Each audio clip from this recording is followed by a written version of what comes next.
Okay, are we live?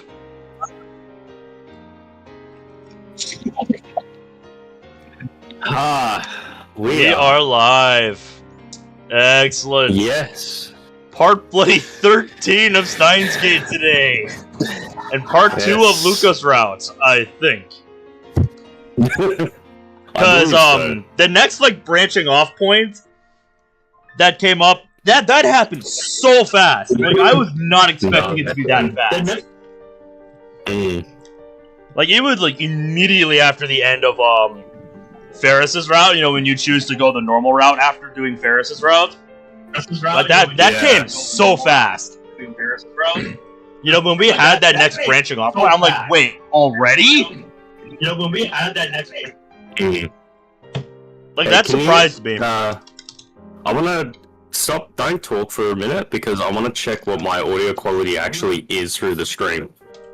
Yeah, I can hear some echo.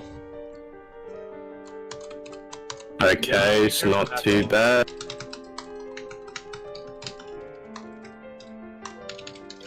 Okay, well, it looks like that issue that we had with the stream formerly isn't, the same anymore.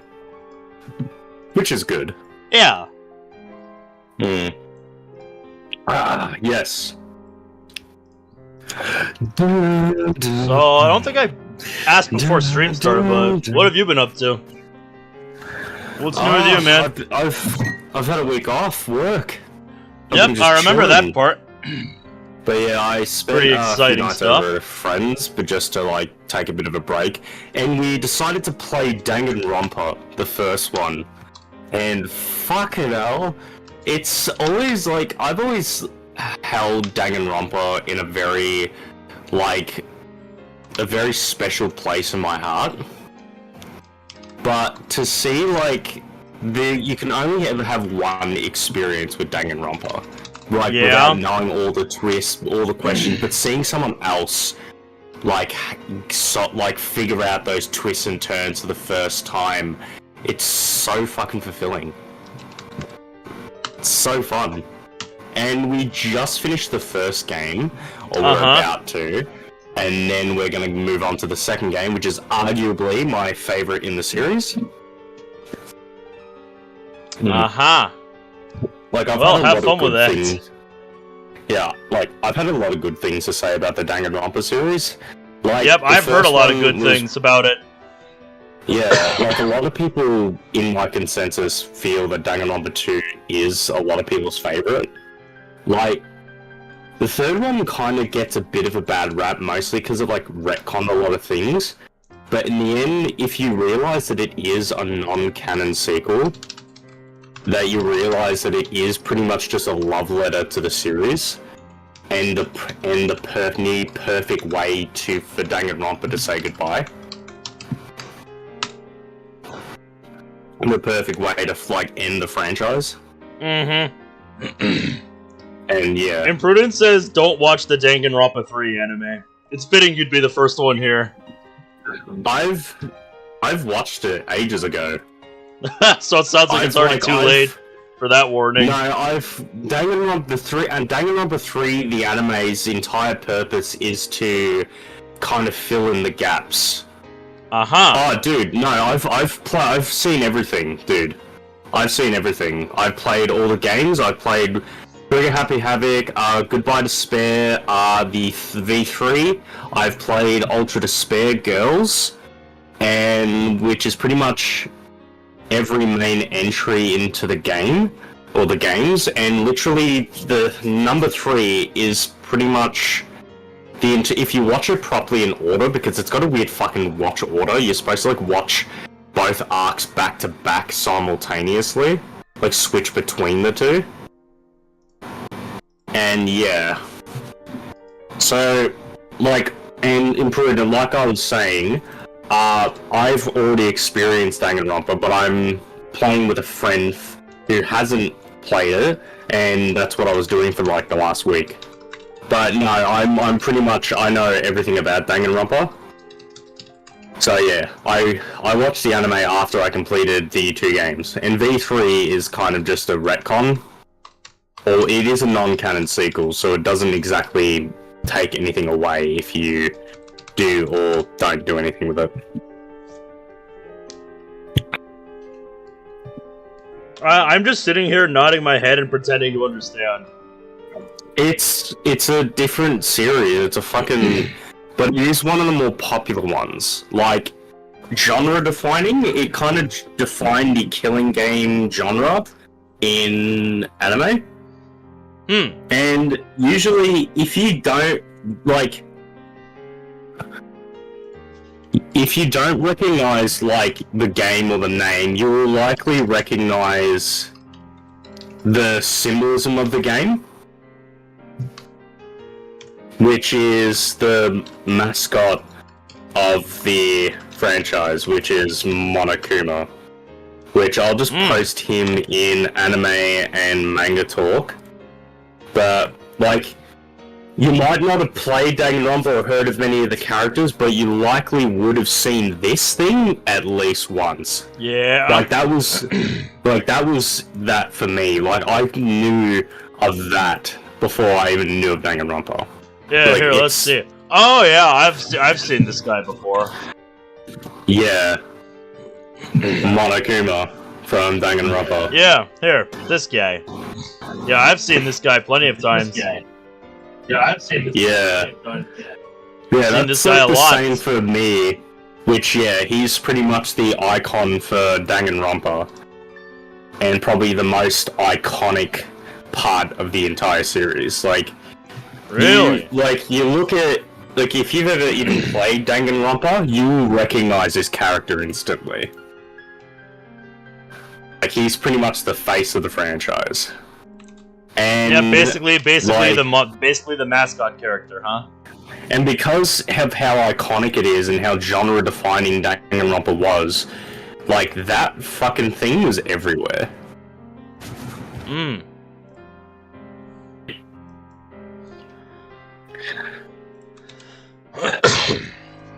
Here we go.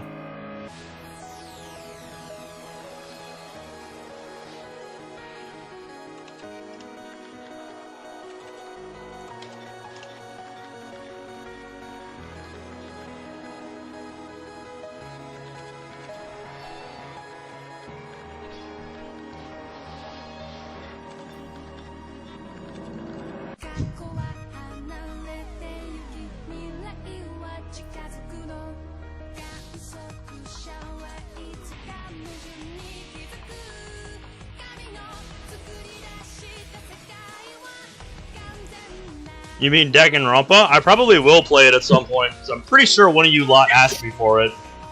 I think I have on a couple of occasions through the request chat. Yeah. That's what I mean. It is me. My recent one is literally just Plants vs. Zombies. I saw that one. Dun, dun. Oh yeah, feel that fucking opening. Mm-hmm.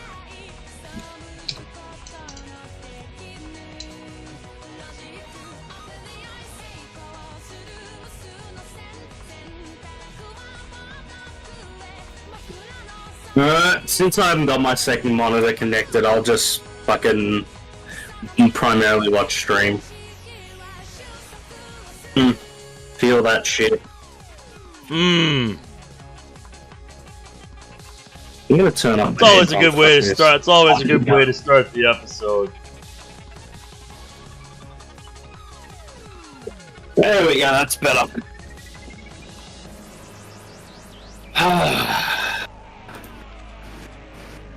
Steins Gate.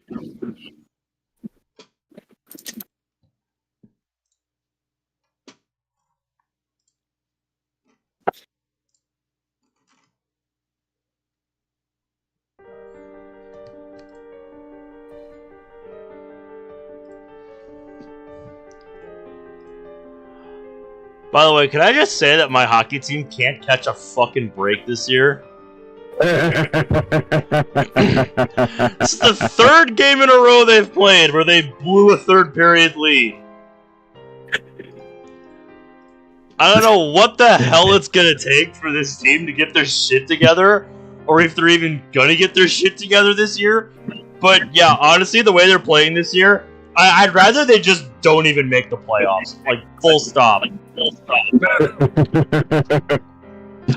Just like our football team, they cannot get their shit together. Like, they have their good days, but then they have games like this where they're playing literally one of the worst teams in the league, and they can't even put them away. I might as well fucking Ateller Ryza? Let me pull up Steam here. I've never heard of this. I'm gonna look myself. Really good wind down game. When has Ben ever whined? He winds down by doing 100 rounds in fucking COD Zombies. That's his fucking thing of winding down.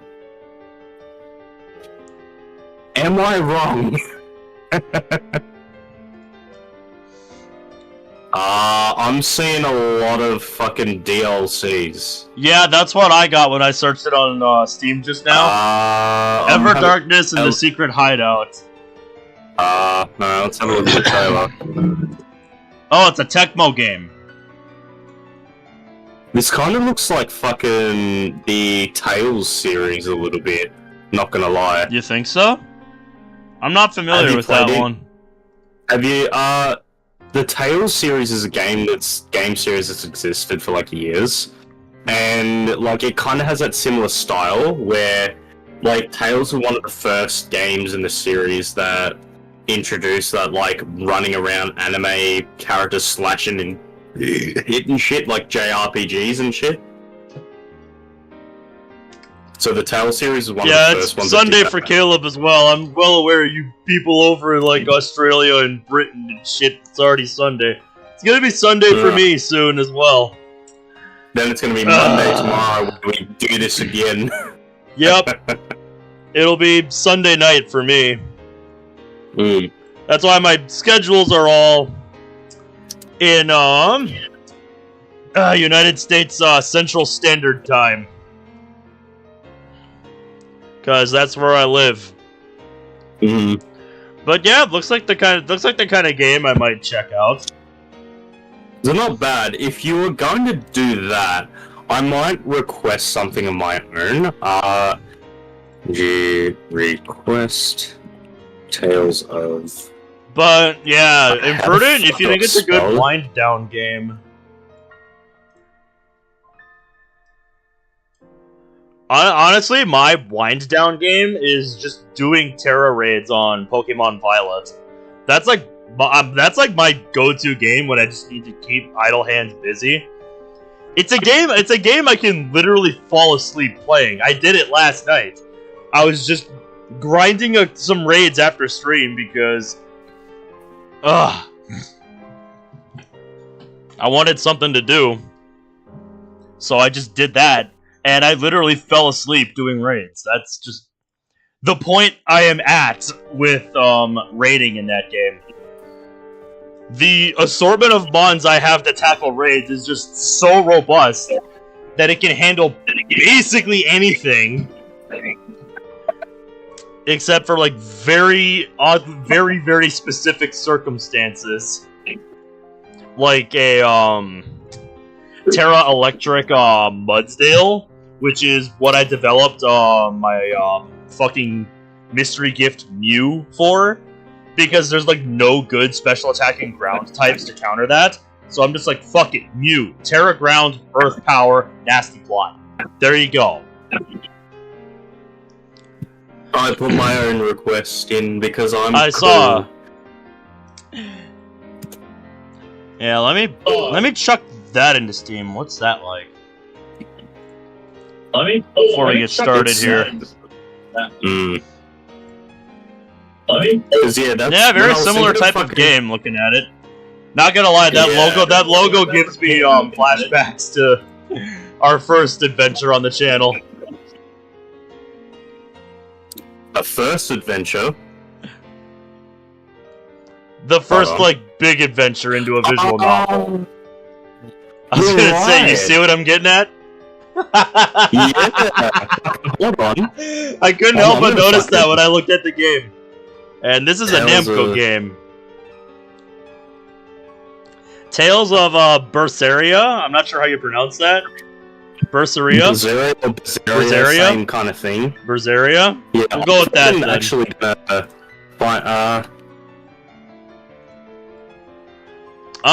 games that y'all are requesting in the server for me. Where I'm gonna find fucking I'm gonna find fucking my Photoshop fucking thing. Random stuff. Alright, I have a fucking photo. Sorry. I'm just having a look through my programs. Are you looking through like your Steam library or something? No, I'm looking through. I'm trying to find my old Photoshop shit where I was creating like stuff for the. It's in crack. There we go. Assets. For the old I fucking. Think this looks like our last save. Fractal Androgynous. Yeah, I found it. Save time on January 7th. I didn't think it had been that long. But there was that week where I did a bunch of high round stuff. I'm probably gonna do another one of those within the next month or so. Granted, I think the Devil on G-String does the logo better. Oh, definitely. Because it has the city in the background. Uh-huh. But, you know, I get where you're coming from with the style of the silhouette. Yeah, I couldn't help but notice that. If you don't understand what I'm talking about, let me go to the channel here. The first, like, big adventure me and Caleb went on the channel, like, our first venture into visual novels was this game here.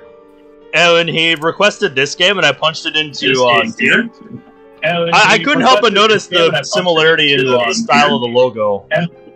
I couldn't help but notice, you know, the similar style in the logo there. I thought that was pretty neat. Now that I'm looking and Destroyer, I hope your dog feels better soon. That sounds terrible. Ate a rotten piece of meat, and now they have diarrhea.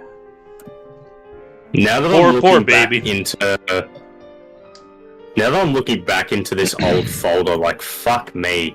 There's so much old stuff. Like, before that Ben's laptop broke, like, I created the custom overlays for that stream in particular. This was before we had the overlay that we have now. Yeah. Like, just the universal overlay for everything. Which, like, I created the, like, I had a bit of assistance, like, for working around, like, because the chat was a big one. Brad gave us the great fucking idea to use the QR code. Yeah. And generally, I use the kind of similar style that I use with having the logo in the corner. But we didn't have the text, though. Yeah. But generally, like, as much as, like, the old one kind of worked a lot more into the style of it, this one is a lot more robust, where, I can rework this to work with just about anything. Just, you know, alter the color scheme of the overlay, and then, you know, alter the color scheme of the chat, change the overlay and the text for the title of the game, and boom, there you go. Yeah, it's like... It's very nice. I can play just about anything I want on this computer. And it's awesome because it's not too difficult to make any changes. Nope, I just go into the main overlay TM filters, go to color correction, and then just, you know, change it how I want.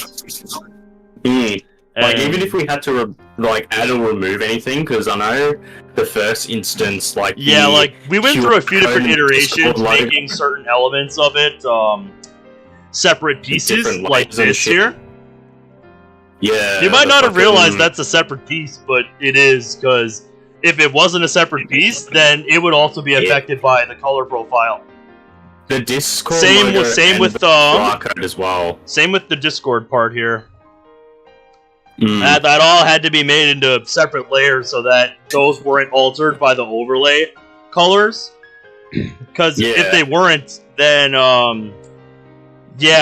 every time I wanted to change, you know, the overlay, those would get changed as well, which would just be a massive headache. But granted, like, this works incredibly well for what it needs to be used for. Like, yep, you did a good job putting it together. Yeah, like, you're not just doing DDLC shit anymore. Like, nope, that was kind of my big expansion last year, branching out into all kinds of stuff. Yeah, and it's been fun. Not that I didn't do that before, but I really tried to make that a point last year. That, I want to do a lot more a bigger variety of stuff. Yeah, as much as, like, the Devil on G-String was one of the first bigger ones, like, now you're going into multiple different games. You've played Undertale. Yep, I still have that Undertale Yellow playthrough going on right now. Yeah, like, we finished Devil on G-Strings.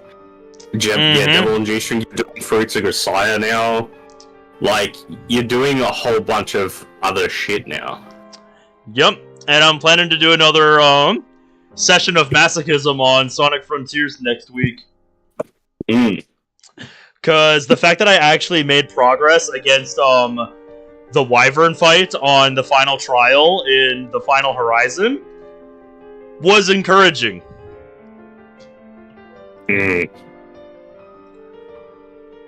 I'm just, like, looking at this, and it's just like, it's delicious.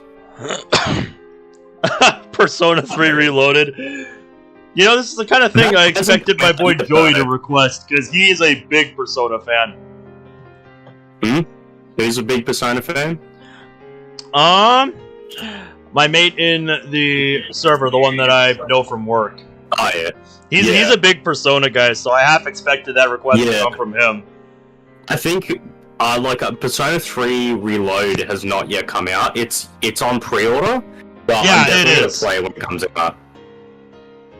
But at the moment, like, if you were to touch I've thought about getting into Persona for a little while now, because I've heard a lot about it. I've played a freaking mod inspired by it, and, I hear it is fantastic. On that fucking thing. So, I have every reason in the world to check it out.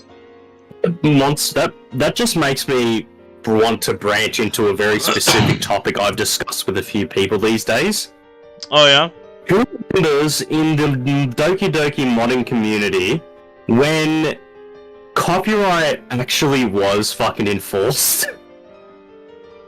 Oh, yeah, you're talking about that one mod that is just, like, so blatantly ripping off the Fruit of Grisaia. Yeah, but Vigilante is also doing the exact same thing as well. Like, the poems of Grisaia, for two things, they've directly copied the exact art style of characters. Blue Skies, or the original Blue Skies, did it as well. They copied, I think it was Blue Skies. It was one of the characters that copied a character off Kotawa Shoujo. It was fucked. But yeah, I can show you the exact one, because you guys talked about it in a mod talk on the server. Emmy, this character. Yeah. Yeah, it's basically an exact copy-paste job. Yeah, except the fact that in the mod she has legs. Imprudence says, talking about Poems of Grisaia, I've gotten job offers for menus. Wow. One thing I'm annoyed, like, realistically, if copyright was enforced as much as it used to be, like, years ago, those mods would be shut down for two fucking things. Like, Poems of Grisaia is a lot worse in this because it copies characters and it copies a name of an existing franchise. The Fruits of the Literature Club is a lot better than Poems of Grisaia because Grisaia is a trademark of an existing brand. And Vigilante is kind of guilty of it in the same thing, because it literally is just a carbon copy of Persona 5 in just Afro Zero's weird mind. Like, a lot of people have a lot to say about him, but realistically, like, I'm not gonna say rumors that, like, it's just a self-insert of his, like, underage fucking girlfriend. Like, that's one thing. But my issues are that, like, it's literally copying, like, costumes. Like, you look at the promo art, and I was just like, this is literally just Persona 5. It's fucking ridiculous. And I just enjoy it for what it is. Like, I don't think too deep about it. Yeah, what was fucking weird to me is that Afro-Zero himself was having a go at people using quote-unquote his music in other mods, and yet they were literally just covers of fucking music from Persona 5, so it wasn't even his music to start with. Afro-Zero's entire personality is Persona 5 and DDLC, says Imprudent. Oh god. This is why I don't get involved with the larger community, and like, I'm just here doing my own thing, you know, playing what I want to play, you know? Maybe a little bit, in my defense. But to go on the fucking record and criticize people for using the music from his mod, despite the fact that they are covers of music that doesn't even belong to him. It is literally like, at least acknowledge that you are just pretty much self-inserting DDLC into a Persona 5 category. Like, for the love of God. But, like, Vigilante is one thing, and at the extent, I don't think it is actionable enough to take it down, because they are covers, and they are... Yeah, he doesn't even credit the people who made the covers, yeah. At least say, like, original music from Persona 5. Like, it's... Like, you... That's like, yeah, pretty he made pathetic. covers to it, but it is fucking covers for Persona 5 music. Like, you listen to half its OST, and... Hold on. I can actually fucking find it. Hold on. Forgive me for a sec for delaying the stream, because honestly, we have a weekend to fucking get through as much as possible. Yep. Persona 5... And I mean, hey, this is what our streams are all about. The side tangents. But while you're doing that, I'm gonna load into the game. Yeah, deal, mate. I'm gonna load into the game where we left off.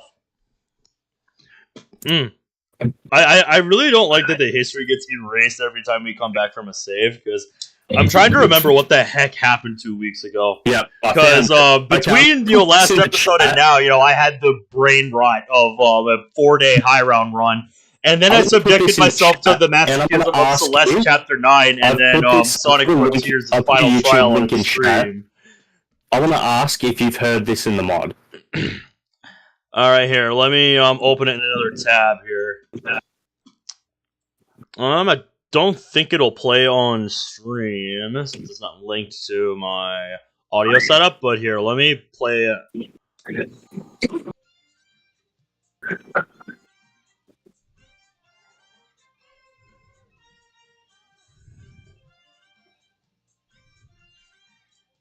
Just from listening to the first 10 seconds, yeah, I can tell you I've heard that. That is literally just the battle theme of Persona 5 The Royal. So that plays about 80% of the fucking fight scenes in the game. And, like, if you're telling me instantly that was in the mod, life had changed and... Oh, for fuck's sake. So literally, it's just covers of Persona music. Yeah, pretty much. Persona 5. And he wants to, and he goes on the tangent and say, don't copy my music. It's like your fucking music, dickhead. Sorry, but, like, I feel that, like, a lot of my issues with the modding community, and especially how it's run, aren't because of how they deal with people. It's how they deal with mods and modding teams these days, that they have become slack in what they really should be fucking targeting. Because if like any company would look at, like, if fucking not Spike Tunes, Sekai Project looked at the fucking Poems of Gosaya by name, looked at the artwork, it would be a fucking lawsuit waiting to happen. Like, I think it would be first a DMCA takedown notice, and then if that doesn't do anything, then a fucking lawsuit.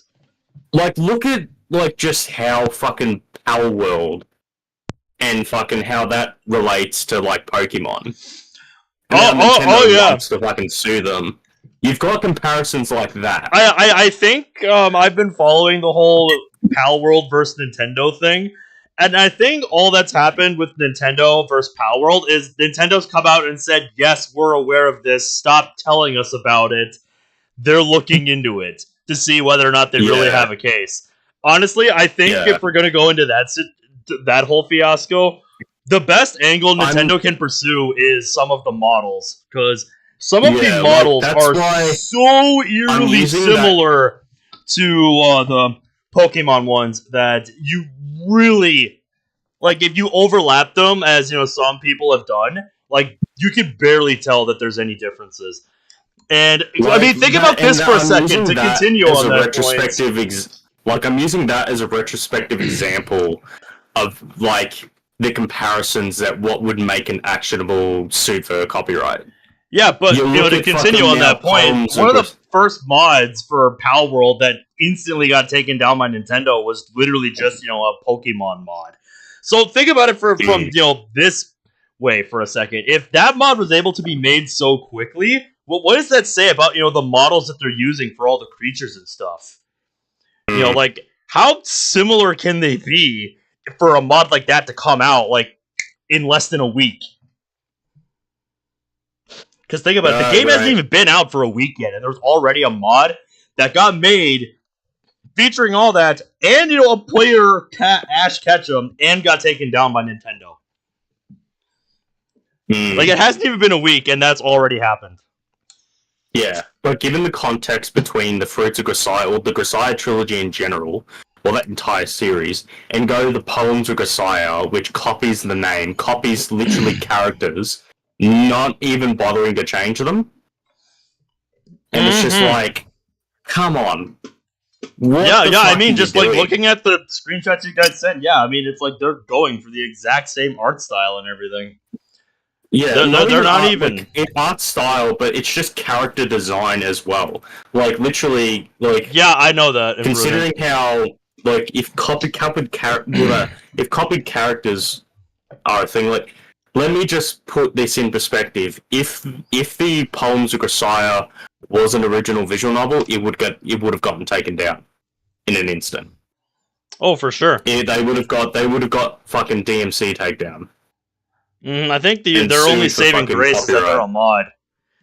Yeah, a free fucking project, but at the same time, it is actionable. If it's actionable to use another artist's work, why isn't it actionable to make a carbon copy of an existing fucking IP? How does that make sense?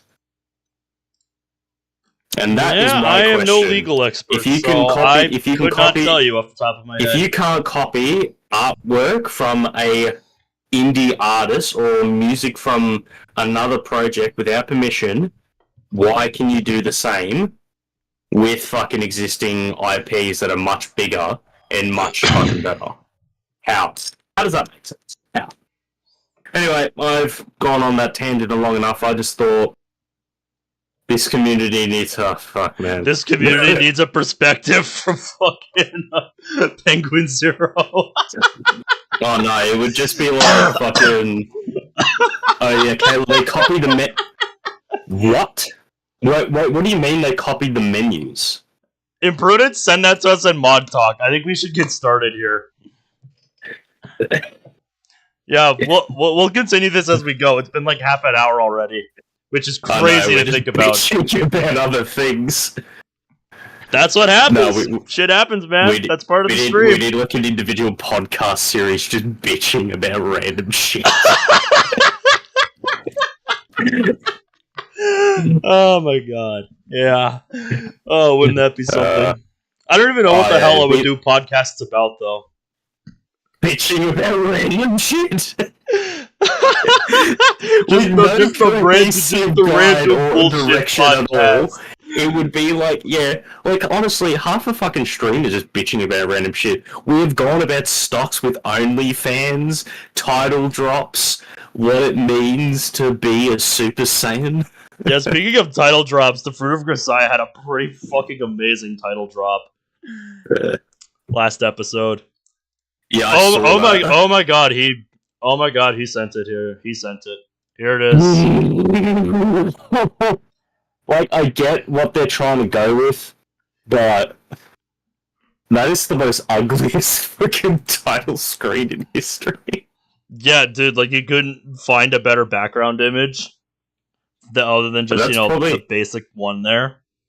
Like, honestly, that was probably their only saving grace. Like, they copied the style of the logo it's the same fucking font! Yeah, they copied it down, like, to the font and the positioning of the text.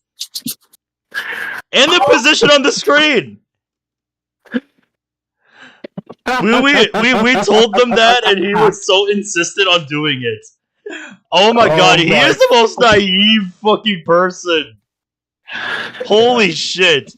Like, here, let me pull this up again. We're gonna do a side by side. Look at this. Here they are, side by side. Holy shit! Holy just shit! Looking at it, it isn't just the positioning. They copied the fonts.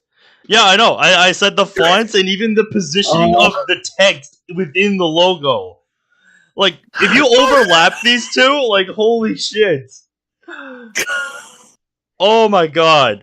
If they copied the font for the rest of it too, like, oh my god, yeah. Oh my god. Yeah. This is a lawsuit waiting to happen.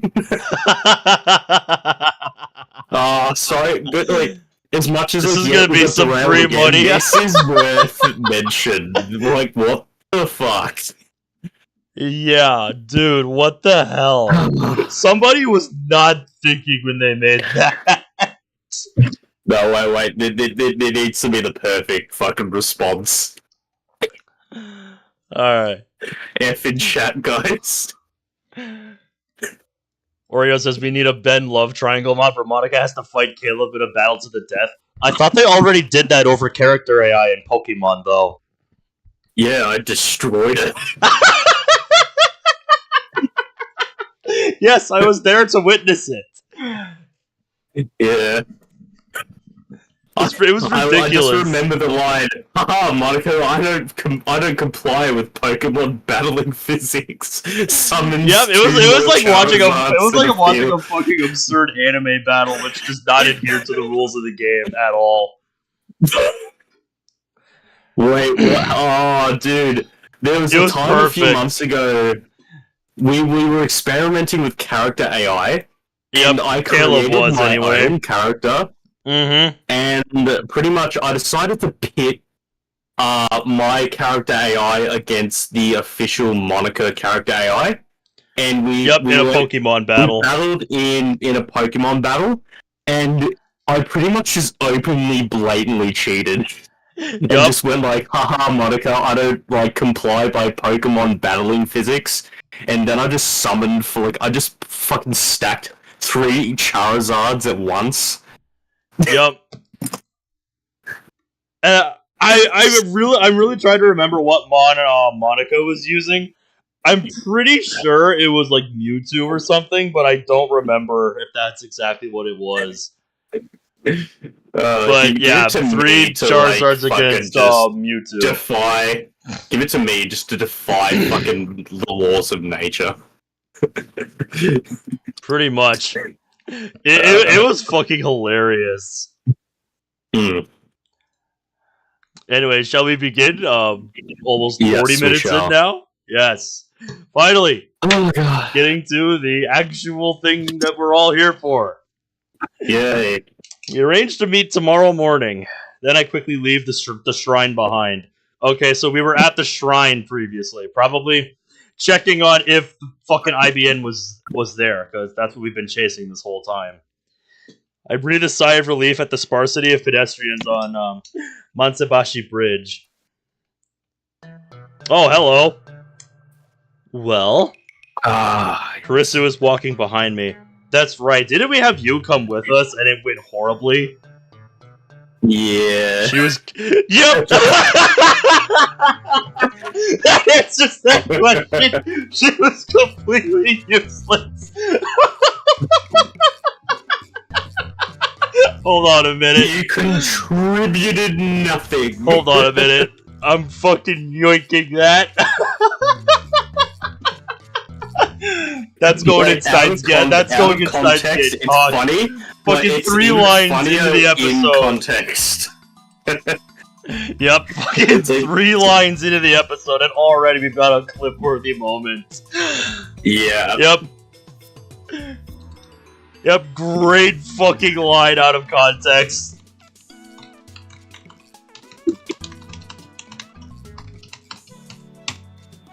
Oh, I love that. Oh.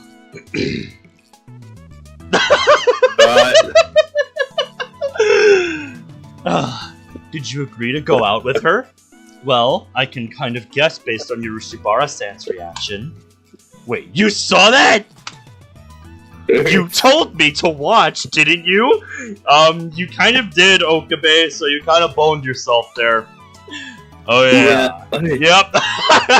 Now he's realizing, shit, I fucked up. I was expecting her to give me advice. I guess I should have known better. Yep. You really should have, Okabe. God damn it. We're going on a date tomorrow. Yeah? Kurisu made a small nasal sound. She hasn't been making eye contact. I might as well get the fucking guide to the choices up, because we are fucking getting into that. Our insane mad scientist is dating a high school girl. That's not insane at all. Damn you, Kurisu! Must you always be so cynical? Yes! How the hell do you think she got to the position that she's in now?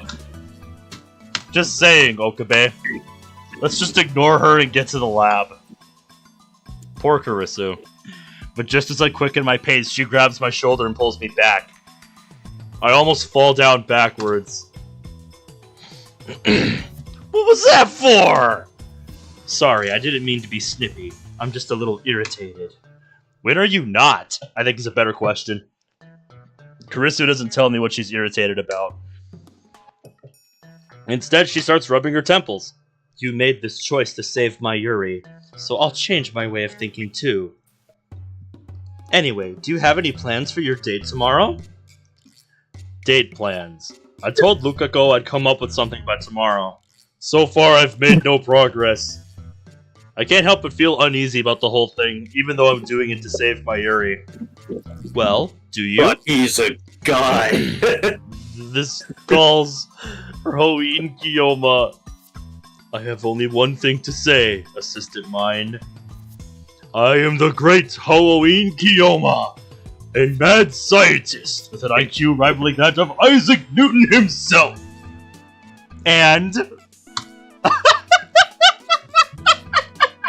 I like how that's her response. And...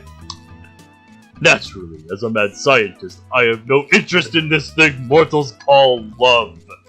My incredible brain is devoted to the destruction of the system that controls the world, and birth of a new agent of chaos. Age of chaos. You're obviously a virgin. Thank you very...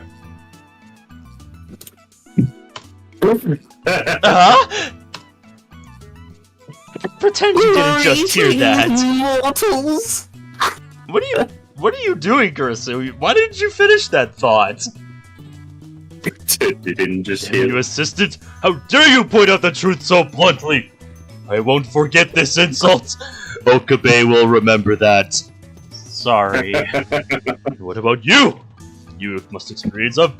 Your experience must be vast indeed if you think you can lecture me about it. I don't miss Christina's grimace. That's what I thought. You spend all your time on research, so you've got zero experience yourself, don't you? You must be awfully lonely in America, huh?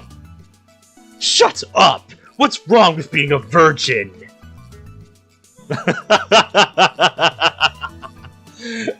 Improvement says Okabe's ramblings have a new meaning after reading AC. I am nowhere near that far yet, so that's probably something I won't be thinking about until much later on. Huh?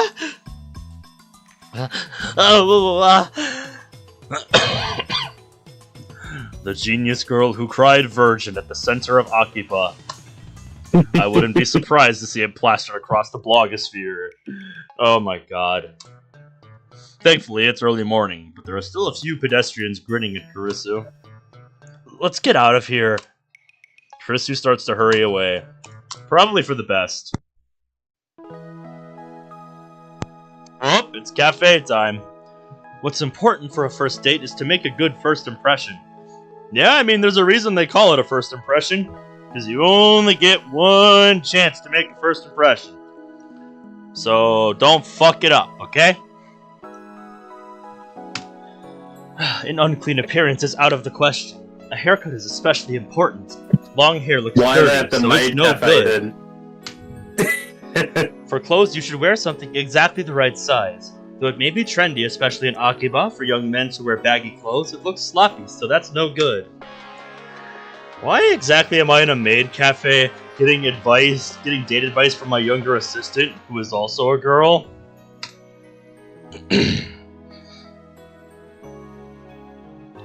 On the first date, conversation tends to break due to mutual nervousness. What's important is to play conversation catch. Alright, who mailed us? Mayuri. Cool. Ocarine became mad scientist. No, you do it. Ocarine became a mad scientist for Mayushi's sake. Right. I don't know why I did that. It's responsible to me to say you don't have to act like a bad guy. Oh man. Demon Mayuri. That did sound like Demon Mayuri.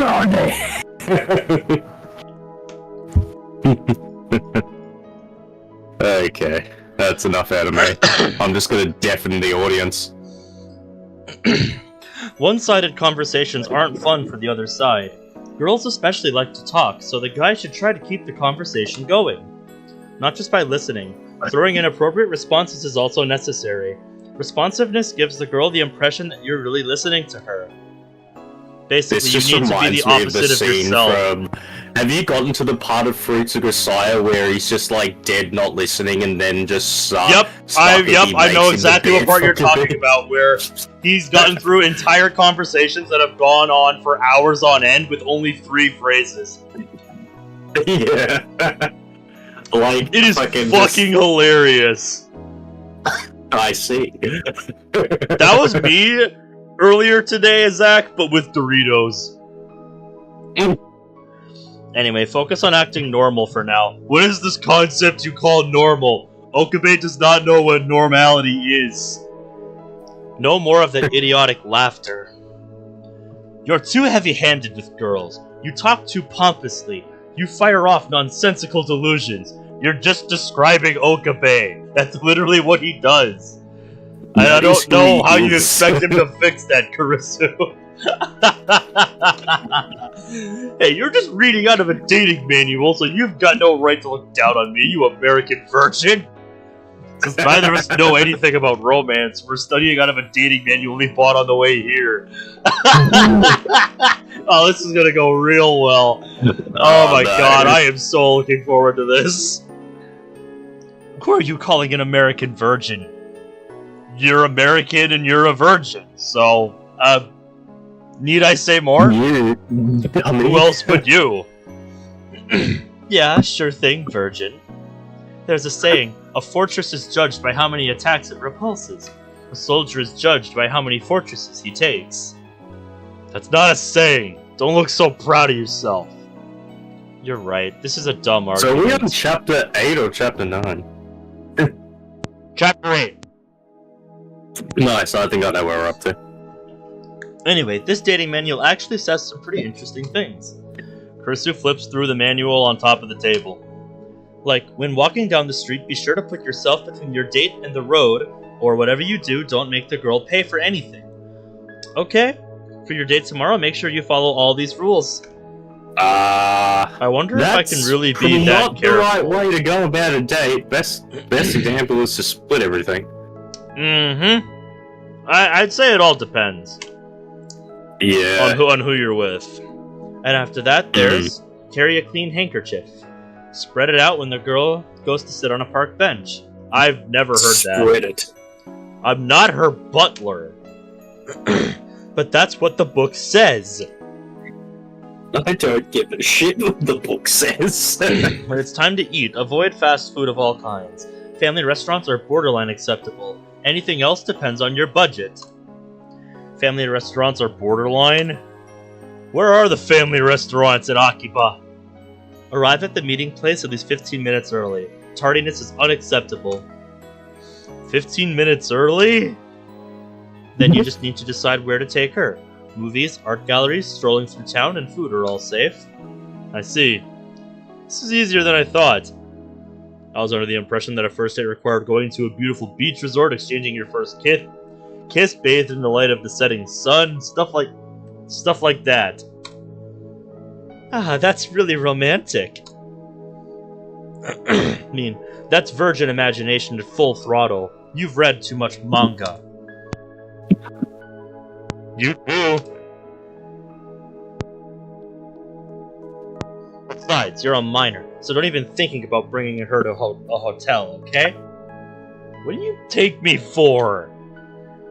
That way lie forbidden lusts. You don't gotta tell me that. Not to mention, Luka is such an innocent girl. If I brought her to a hotel, she'd probably faint from the shock. That just about covers it. Well, was my lecture helpful? You mean the manual's lecture. Anyway, strolling around town counts as a date, huh? In that case, I don't have to waste any money. Nya? Kyoma, are you going on a date, yeah? Ferris comes to our table carrying drinks. Thanks for waiting. I'll prepare your iced coffee, Nyan. As usual, she pours in milk and syrup right in front of me. Karisu watches this with great interest. I guess this is her first time at a maid cafe. I don't know. Has she been in here before this point? I feel like she has. I don't remember though. Is Mayushi the lucky girl, yeah? Ferris winks at me playfully while stirring Karisu's iced coffee. Why would you think that? Nya? Not her, Nya? Then... Ferris looks at Karisu. Is it her, Nya? No, she's my assistant.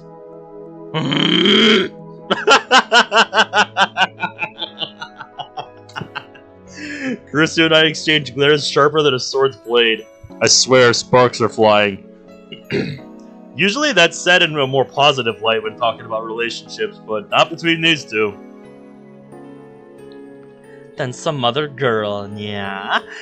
Kyoma, you tomcat, you're making moves on too many girls, yeah? Oh, so you're making moves on too many girls, huh? What nonsense! Well, I guess I did hug Ferris. But that was on the 14th, so when I time leaped to the 12th, it was undone. That, and I'm pretty sure it was on a different world line. So it doesn't matter anymore. It's nice to see he's thinking fourth dimensionally, at least. I shake off a pang of loneliness and return to the conversation. Well, this goes on for some time. Well, it's the 13th now. Here we go. Friday the 13th. The next day finds me strolling around Akiba with Luka. So, where to next? Event number 1. Lunch at a family restaurant is already complete. I took care of the bill, and now we're back out in the heat. I've got the entire day planned out in my head. The next event is... How about we take a walk around town? I think you push Luka, don't we? Yep. Eh? Yeah. Okay. It's Obon holiday, so Akiba is crowded. To avoid the crowds, we end up walking through the back streets. Back streets, back, alright. Yep. What? My plan is to walk with Luka all the way to Ueno and back. That should be enough, right? My God. I walk quickly. Okabe? You're getting a little too caught up in the prep. This conversation thing isn't going so well. I tried to follow the guide's advice and be a good listener, but Luka goes silent by nature. She doesn't really start talking on her own. Even at the family restaurant, the words we exchanged were mostly just things like, it's crowded today, it's delicious, and it was delicious. So yeah, like idle talk. And I think it was a mistake to just wander around. Especially since we've ended up in a residential area with no interesting scenery whatsoever. Okabe-san? Luka speaks up. She's a few steps behind me. Yeah. I stop and turn around. Luka catches up and we start walking together again. Do you remember? About the first time you and I met? Yeah. Of course, what I actually remember is how I met the male Luka. It was during Golden Week in May. I was searching Akiba for materials to build a new future gadget when I saw Luka in his Miko garb, surrounded by some cameramen. Please stop it. I can't. Flashback time. Zombies are coming. Please, let me take just one photo. Look at him. Look at that guy with the camera. Bro. The zombies are coming. I've never seen such a cute Miko cosplayer before. This isn't cosplay. If you could make a cute pose, I'd be super happy. Those rabid beasts. Do that one thing. Yeah, the thing Megumi-tan does in Miko Overdrive. The hell is that? Tiny tips page. Yeah, we don't have many left. A magical girl anime with 5 Miko girls as protagonists. Its target audience is adolescent girls, but many men in their 20s like it too for some inexplicable reason. I think we all know the reason why, we just don't want to say it out loud. I just like the fucking sheer, like, contrast between, like, the tips we've got. We've got Miku Overdrive, Alchemy, and the rest in order. Yep, a couple of these I didn't look at last time. Yep. What is this Alchemy, art of taking one thing and transmuting it into another. In fiction, even human bodies and souls can be transmuted. Equivalent exchange in fundament is a fundamental law of the Full Metal Alchemist opening. Yep. In the Middle Ages, alchemists attempted to use chemical process to transmute common metals such as lead into precious metals such as gold. Yep, like the Midas touch. Their efforts paved the way for modern chemistry. Yeah, it is pretty much just like old fucking like chemistry and shit. I mean, shit. We literally did this in our chemistry class in high school. We had that one day where we brought in like some true copper pennies, like pennies that were made before a certain year that were made of like 100% copper. We brought them in and we like turned them into like pseudo gold pennies. Because obviously it's not real gold, but they look like real gold. And that was fucking cool. That was a cool fucking experiment. Rosicrucian Order? Rosicrucian? However you say that?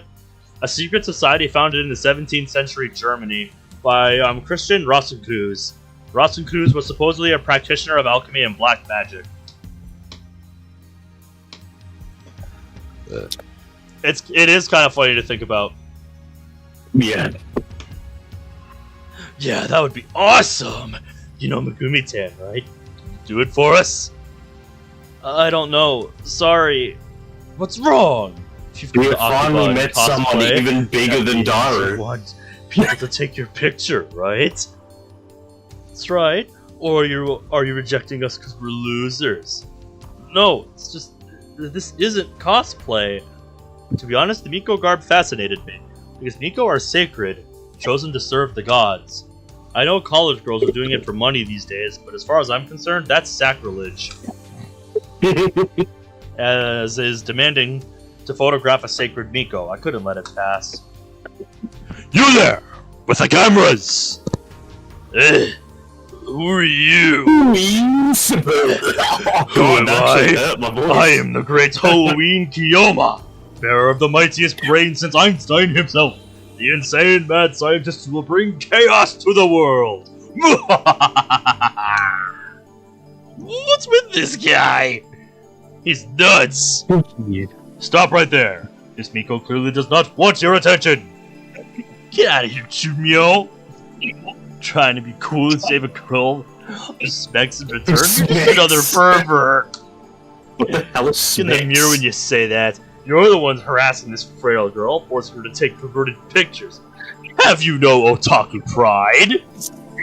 I'm a cameraman who frightens the sacred Miko is no cameraman at all. He's nothing but low-life scum, unfit to walk the holy streets of Akiba. What? Everyone's aiming for low-angle shots of cute 3D girls. Amateur cosplayers should take what they get. When you cosplay in Akiba, you're asking to get photographs. That's how it works. No, I'm a guy! Instantly our jaws drop to the ground. He's a guy! Yep. So, there's no point in photographing me. Luka murmured sadly. Really? No way. Someone this cute can't be a guy. But he's a guy! I am a guy. I even have an Adam's apple. Luka lifted his chin a bit, exposing his pale neck. The gesture was really sexy, but there was indeed a lump on his neck. Yep. Then, you've got one down there, too? Luka nodded reluctantly. He was already crying by that point. So were the cameramen. What the hell? This is fraud!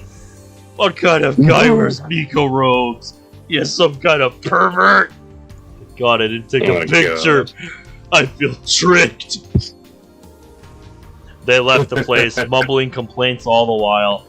That's what you get, you dunces.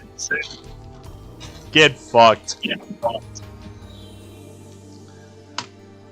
Those bastards were a disgrace to otaku everywhere. Daru would have said something like, someone this cute can't be a girl. So you're a trap? Awesome! Daru is the true otaku.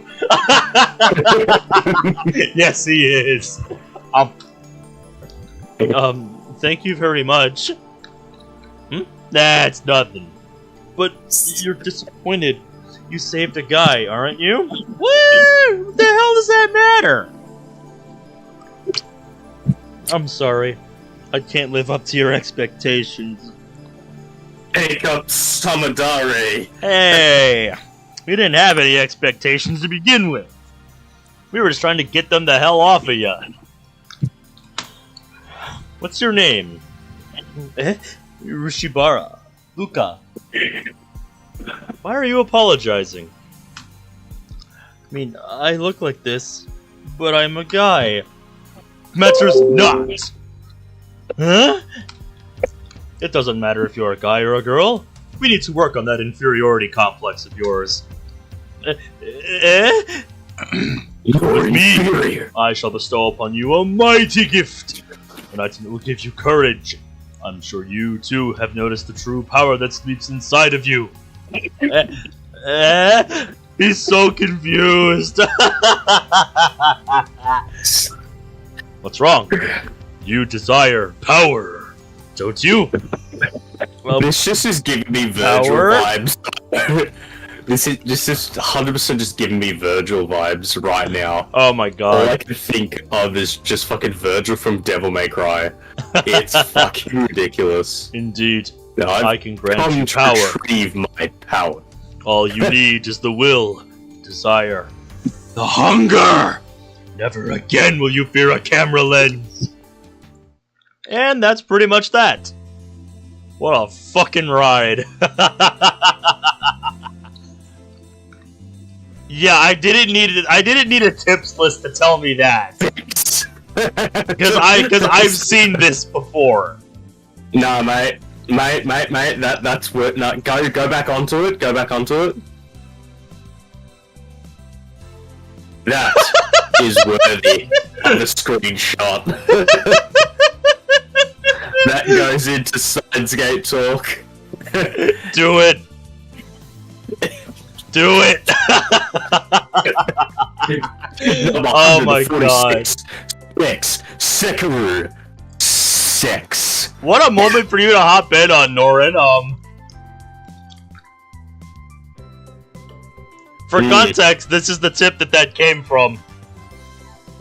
Oh god. And like I said, I didn't need a fucking in-game tips list to tell me that. Hello, I have not actually seen you. Yeah, they've been on a few. They've been on a few streams. Yeah, you're the new guy who like is in competition with Konako to being the top Neku. Yeah, you're not gonna hear any complaints with me. Just gonna wait to get to an arena. They're gonna have a cat fight, and whoever lives gets to claim the Neko title.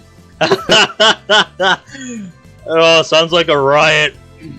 Oh, he sent it. 100%. Yep. Here it is. Oh, it's perfect. Your mouse, your fucking mouse pointer's literally pointing to it. Ferris's best cat girl. What do you mean? Oh, funny. Ferris is the Ferris of course takes a top spot, but like it's just ironic if you look into the fucking Steins Gate talk and the screenshot I took perfectly. The mouse pointer at that time is the perfect spot. Oh, here, let me look at it a little closer. Here, I didn't actually look at it. Okay, here. Let's go to Steins Gate. You're right.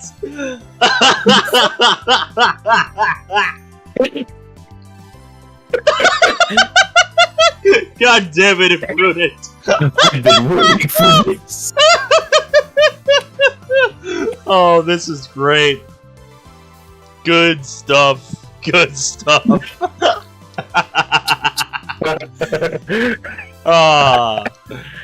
I swear, dude, somebody that does like sprite packs and shit for Moss needs to make a fucking Ferris cosplay for Monica. Somebody make it happen. Oh god. I'm serious, somebody make it happen. I will fucking use it on these streams. Unfortunately, no. Hey, what's up, Sergey? We are still on Luka's route on the first playthrough. Yep. At least from the Steam guide that we're doing. Yep. After that, we went to Blade Works and you bought me Samadare. I didn't expect that. So this is how Luka got Samadare. Ah, well, I didn't expect he'd actually come with me. When he did, I realized that he had potential. Yep, my man Caleb here with me has only seen the anime, and I have seen neither it or the game. So, it's very exciting. That's why I bought him the 980 yen tax sword. We pretty much are on that part, so don't correct me, boy. Afterwards, Luka and I went through intense training to develop the Saishin Zanma school of swordsmanship. Yeah, in retrospect, I can't believe I said all that ridiculous stuff. Just use us like bitching for like we bitch for 40 minutes about copyright in DDLC mods. Yep. Yeah, we've played through all of up to chapter 8. Yeah. In retrospect, I can't believe I said all that ridiculous stuff. It makes me want to crawl into a hole and hide. I was really surprised when you said it didn't matter, but at the same time, it really made me happy. It's strange, huh? Those words really moved me. Lukako's cheeks then turned rosy pink. Her blush is too powerful. I have to look away. Ever since you said those words, I've liked you. So that's how far back it goes, huh? Oof. Wait a second. Wait a second. Wait a goddamn second! Is she saying what I think she's saying? But that Lukako was a guy! She knows. Does that mean I made the guy, Luka, fall in love with me? My mind goes blank, and the implications of this are astounding. Oh, God! By the time I drop her off back at the shrine, I'm worn out physically and mentally. He probably overclocked his brain thinking about that.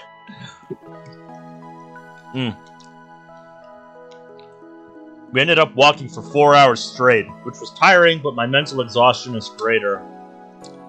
In the end, we didn't talk much. We just walked. Yep, just took in the sights and sounds. Okabe made an accidental harem. Today was really fun. Really? She's just saying that out of consideration. I can tell she's forcing her smile.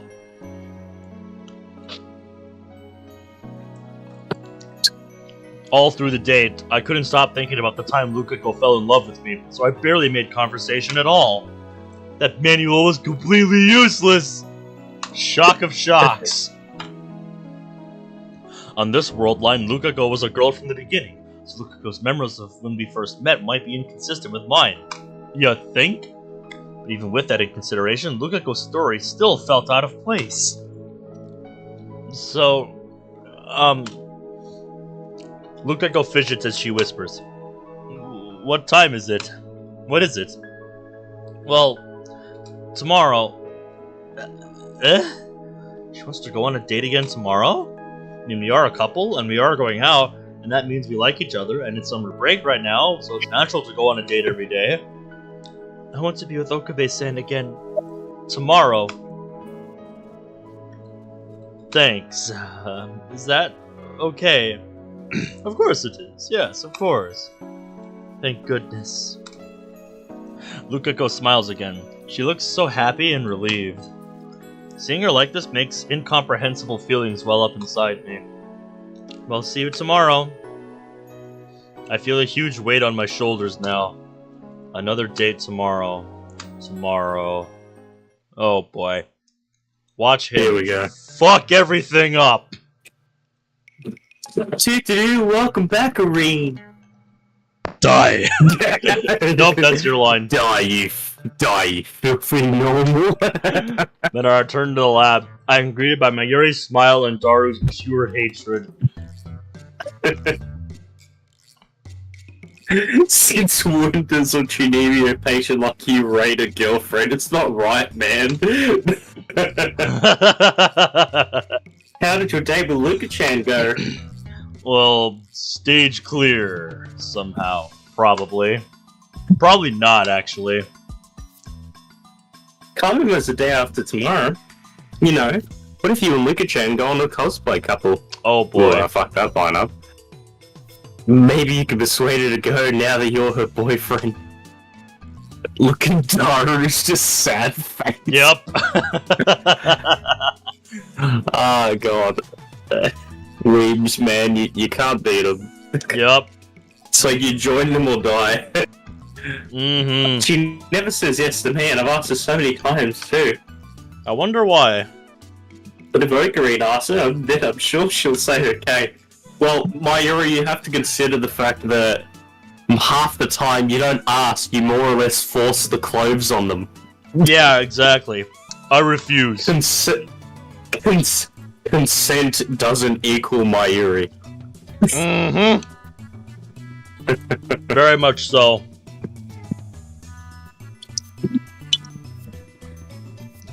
I believe. Why? Because Kamima's on the 15th. Mayuri's fated to die that night. How am I supposed to spend the hours before her death cosplaying as Kamima? To be honest, I don't get this dating thing. Ocarina, you idiot! Those words are an insult to virgins the world over! Apologize! Apologize to the virgins!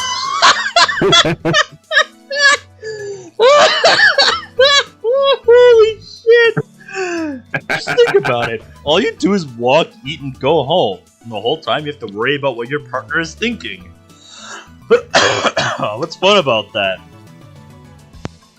Don't say that, Kareem. You can make Luka-chan sad. I just like every time Mayuri makes that face, I want to cry. Mm-hmm. It's powerful. Mayuri's expression God. is uncharacteristically serious. You know, just being with the person she likes is enough to make a girl happy. That's all she really needs. Yep. Doesn't being together make boys happy too? I don't think you want to know what makes us boys happy. Oh, yeah. If not, that makes Mayuri sad. Why would that make Mayuri sad? Kareem's a minority. That's a great opportunity for hate. Look at Delco's face when he said that. He is like, dead fucking serious. Look at that face. This is the truth. Look at that This face. is the truth. He is dead fucking serious when he said that. He knows what's up. Oh yeah. 100%. Oh my god, that is hilarious. Monica does not seem impressed. Like, you're all the goddamn same. You're an idiot. Come on, holding hands and stuff. And stuff's pretty H. And when your arm in arm and her boob hits your elbow, that's like super mega H. I can't read that sentence with a fit. And then at the end of the day you kiss, right? Damn you, get enormous! You play too much Eroge.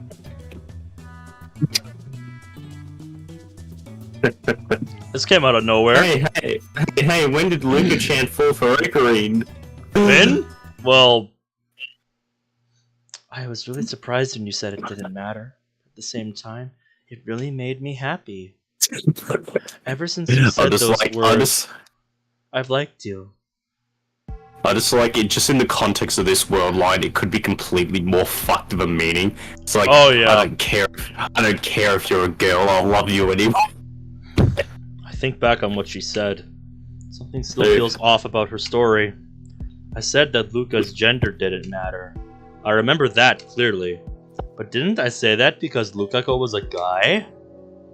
Right, that doesn't make sense. Now I know it feels out of place. I wouldn't have said that to a female Lukako. So why does this Lukako remember what I said back then? Something's wrong. I recall what happened with Ferris. Pardon me. I remember, yeah. I remember. Ferris made was to save Papa, who died 10 years ago. Yeah. Ferris regained her memories from before she sent the D-mail. Could Lukako too have remembered the previous world line where she was a guy? That would explain everything! However, she remembers that event and said she liked me for it. So, did Lukako like me even when she was a guy? These are the implications I was talking about! I think I need to investigate this. I need to check That's because I had my headphones off for a second and prudent. Oh boy. The next morning I headed to the shrine to meet with Lukako. Guess it's time to find out, huh? She's already waiting in the courtyard. When she sees me, she smiles and waves her hand. Too cute! Must resist! Good morning. Morning. Where are we going today? For that. Yes? I make up my mind and throw out the question. Do you have any memories of when you were a guy? Lukako twitches for a moment. And then she hangs her head. No, I don't. Really? Lukako nods stiffly. Consider a more forceful approach, but the words of that dating manual blaze inside my head. Whatever you do, don't make the girl sad. You might get dumped. If I get dumped, then what will happen to our 4-day agreement? Lukako might refuse to turn back into a guy. No, Lukako's not like that. Yuri's life hangs in the balance. I'm just gonna go to the bathroom. Sure, no matter what I say, she'll turn back. I don't know about that, Okabe. I wouldn't push it. I wouldn't push it, man. I'm just saying. Or is it naive of me to think that? I think it is indeed naive. Either way, even though I'm doing this to save my Yuri, I can't just trample on Lukaku's pure maidenly heart. Yeah. That would be considered quite rude. Neither one of us speaks. Mutual distrust, suspicion, discomfort. One word could shatter our temporary relationship. Lukaku is the first to break the suffocating silence. I'm sorry. Let's cancel today's date. Lukaku bows her head and goes back into the shrine office. Now look what you've done, Okabe! Now look what you've done!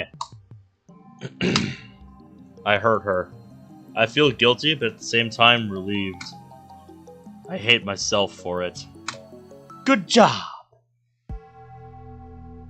Good job! Now look what you've done! Now what are you gonna do? Instead of returning to the lab, I stand on the bridge in front of the station and gaze blankly at the stream of people. Ferris might be visiting the lab.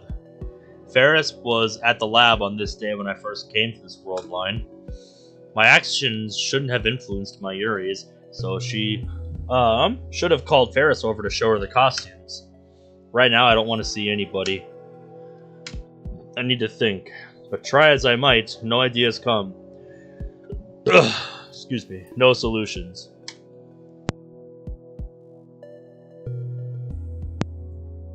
Oh, you mean finding the secret ending?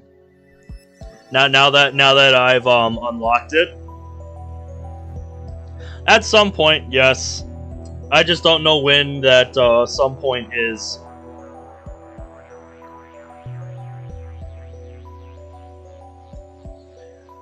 Put it this way, it's not super high on my priority list, but it is something I want to get to.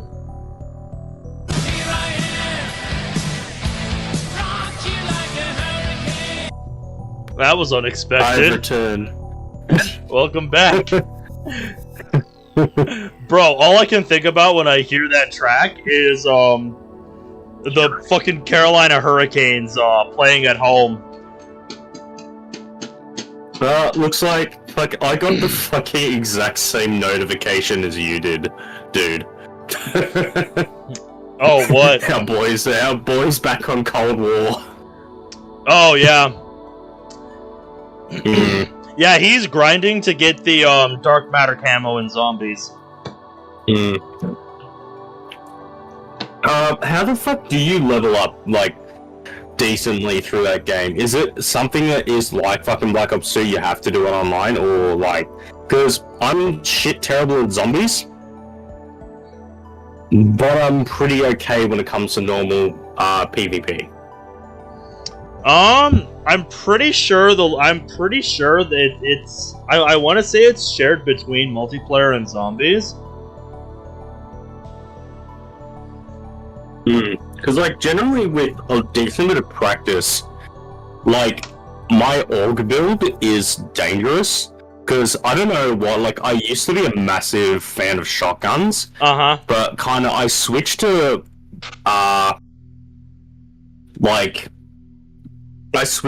burst rifles. Yep, because... the tactical rifles. So yeah, stuff like the AUG and the M16 and stuff.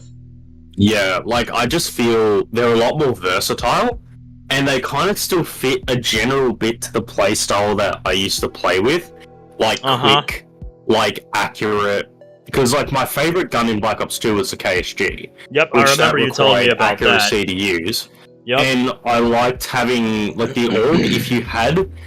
Like, the attachments I like to add are very high risk, high reward. Yep. So I like reducing recoil, increasing range, and increasing damage. Yeah, so trying to pick people off from farther away, basically. Yeah, without a sniper. I like that Yep, that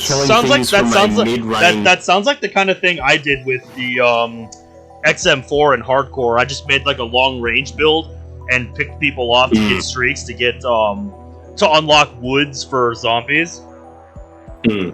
That sounds exactly like what I did. That's what I like to do. Very tight, very compact, and most of the time, if you get upper body shots with burst rifles, you can take them out in one shot, and they're quick. Yeah. But you just have to be accurate, which is like what I like doing. Yep, I get what you're saying. Yep, I remember one of the favorites for players like that back in the days, like Black Ops 1, was a suppressed M16. Because there were the dichotomy of suppressors in earlier COD games was the suppressor was either really good or really bad depending on the game. Black Ops 2, the suppressor was shit. Yeah, that's exactly what I mean. In modern, I think Modern Warfare 2 and Black Ops 1, suppressors were really good, but in Black Ops 2, for instance, they were absolute dog shit and nobody used them. I liked that Black Ops 2 incorporated multiple playstyles. You would either encounter one of three fucking players, an overwhelming force, someone who plays with strategy, and a camper. Oh yeah. You would either get one of those three and no in between, or maybe a little bit in between. I was the overwhelming force. My father, when he used to play Black Ops 2 with me, he was the intelligent one / camper. So he would use, I think it was a light machine gun, but he always used to fucking put up smoke screens and use the thermal view to shoot people. Yeah, so he liked to hold his ground, at a spot where he could use the LMG really effectively to lay down suppressive fire for his team. I get what he's doing. Yeah. And campers were just fucking annoying. Oh yeah, nobody likes campers. With me, I was shotgun fucking. I was basically the way I played. I was pretty much one of the first people to in that encounter the first people and just shoot. And I became good at it to the point that I was getting fucking streaks of 30-8. I wish I could say the same. I was never quite that good at the multiplayer mode. Well, because I think we never got up to Prestige Master, we reset at one point just to get fucking... it was a prerequisite for, gun attachments or something. I don't fucking know what it was. But I think we got up to the mid-range on the second time that we went through, because we never fucking did that again, because it was such a pain in the ass to just reset the level and everything. It was fucked. Oh, for sure. But yeah, shotgun-wise, I was pretty fucking versatile with it, because I always had quick draw handle, fast mag, and long barrel. Because that increased my range, that increased my speed, because I never did hip-fire shotguns, because I felt that more relied on closer range and... Yeah, basically hip-fire is close for close range. Some guns in some games are better with it. Absolutely. Cold War is a lot better with hip-fire shotguns. Yeah, to pull an example from Black Ops 1, a weapon I felt was a lot better with hip-fire at close range was the MP5K, because a set I used to run a lot in core was an MP5K with rapid fire, and that thing is really deadly up close. If you get close to somebody and just let her rip, odds are they're going down. I used to practice with using the KSG on the Nuketown map with bots and sometimes with the mannequins even, because I would do a very quick because most of the time an enemy is out of that center view, so you would aim and then at that precise moment where you're moving, you then shoot. So I practiced that on the mannequins and being very quick on it. And that is honestly how I was really good at it, because I would just quickly aim and then quickly shoot whatever the fuck I was seeing. And my reaction time kind of helped a lot with that, because it's just when I was on point, my reaction time's a lot slower than when I was a teenager. Mostly, I think, because of my drinking, but... That definitely makes a difference. Like, my reaction time's still really good, but I notice it. Mm-hmm. But it's just like that, using that old PS3 controller and just shooting shit. It was just like, And being able to use plutonium to actually get that classic multiplayer Black Ops 2 experience without the fucking need of, like, worrying about hackers and shit. And, like, technically you can get the multiplayer experience completely offline with, like, bots through the commands of plutonium, which is really nice. Yep, that's probably what I'm gonna do at some point now that you mention it. I'll help you set that up if you want any assistance with it. Yeah, because I remember before I had plutonium doing something like that on Modern Warfare 2 with the IW4X client, and that was really fun to just screw around with. Like, with the Black Ops 2 through plutonium, you can practically offline have that old multiplayer experience that you had with Black Ops 2, like constantly having matches, constantly grinding like your weapon attachments, getting those camos. Like, yep, that's the kind of stuff I like to do when I play gold and diamond camos with. I wasn't a big fan of like using nothing but like, you know, the meta weapons, the weapons that everybody knows were really fucking good, so that everybody just spammed the daylights out of them instead of, you know, actually trying out different weapons. Realistically, and like actually trying to get good with everything in the game. What was that sniper everyone used in the FaZe clan used a lot in Black Ops 2? It was the final one. I want to say those like either the Ballista or the MSR. I think MSR was like a Modern Warfare game. I think it was the Ballista. It was the Ballista. That's the one. I can tell you because I've seen it in some of FaZe Jeff's clips. Literally, Black Ops 2, when it came to sniper users, and especially those quick shot dickheads, it was the Ballista 90% of the time. Because it had the quickest draw. Yeah, that's kind of like when I played World War II multiplayer. Like, the most spammed sniper rifle was the Kar 98, because it was faster than the Springfield and had, like, you know, a little bit less damage. I prefer the Springfield because when it comes to snipers, I like damage. Yeah, like with me, like as much as like I could have went the sniper route and like just became one of those people, I stuck with the shotgun because I felt I had a far further success rate, especially like realistically, like you have to be like mega good to like have a versatile use of the ballista, but with shotguns you have a more wider range. Like, yep, the KSG, fucking hell, you could pluck cunts from halfway across the map, but it was also really deadly closer range. Like, pretty much short range, the Remington, the first shotgun, you would get the pump action one. Short range, it would be one shot kill. Medium range, probably two. But KSG, from fucking where the player is to medium range, you would one shot kill if you had the right attachments about 90% of the time. Yep, just depends on where the pellets land, basically. Yeah, and I don't even think with Black Ops 2 it mattered that much. Like, it wasn't as it wasn't as variable based as nowadays. Yeah, for sure. Because back in the day, it was more hit scan type stuff. It was just literally arms, legs, chest, and head. Yeah. Like, and yeah, any chest shot up was just like you were dead in one shot with a KSG.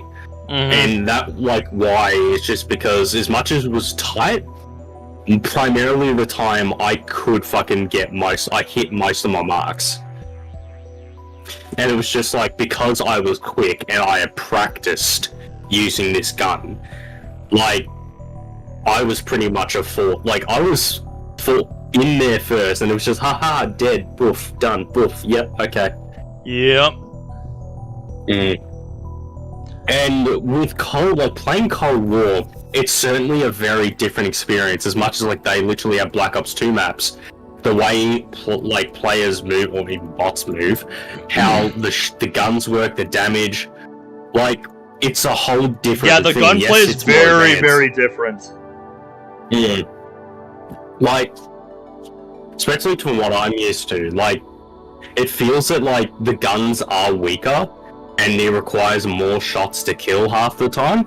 Yeah, which is something I don't like. About a lot of the newer games. The shotguns, like, hipfire shotguns are deadly in that game, though. I believe it. But yeah, like the AUG in the thing, like it pretty much you'd have to hit them from mid-range. If you get a headshot, you kill them most of the time. But yeah, mid-shot, like you have to fire 2 sets. Yep.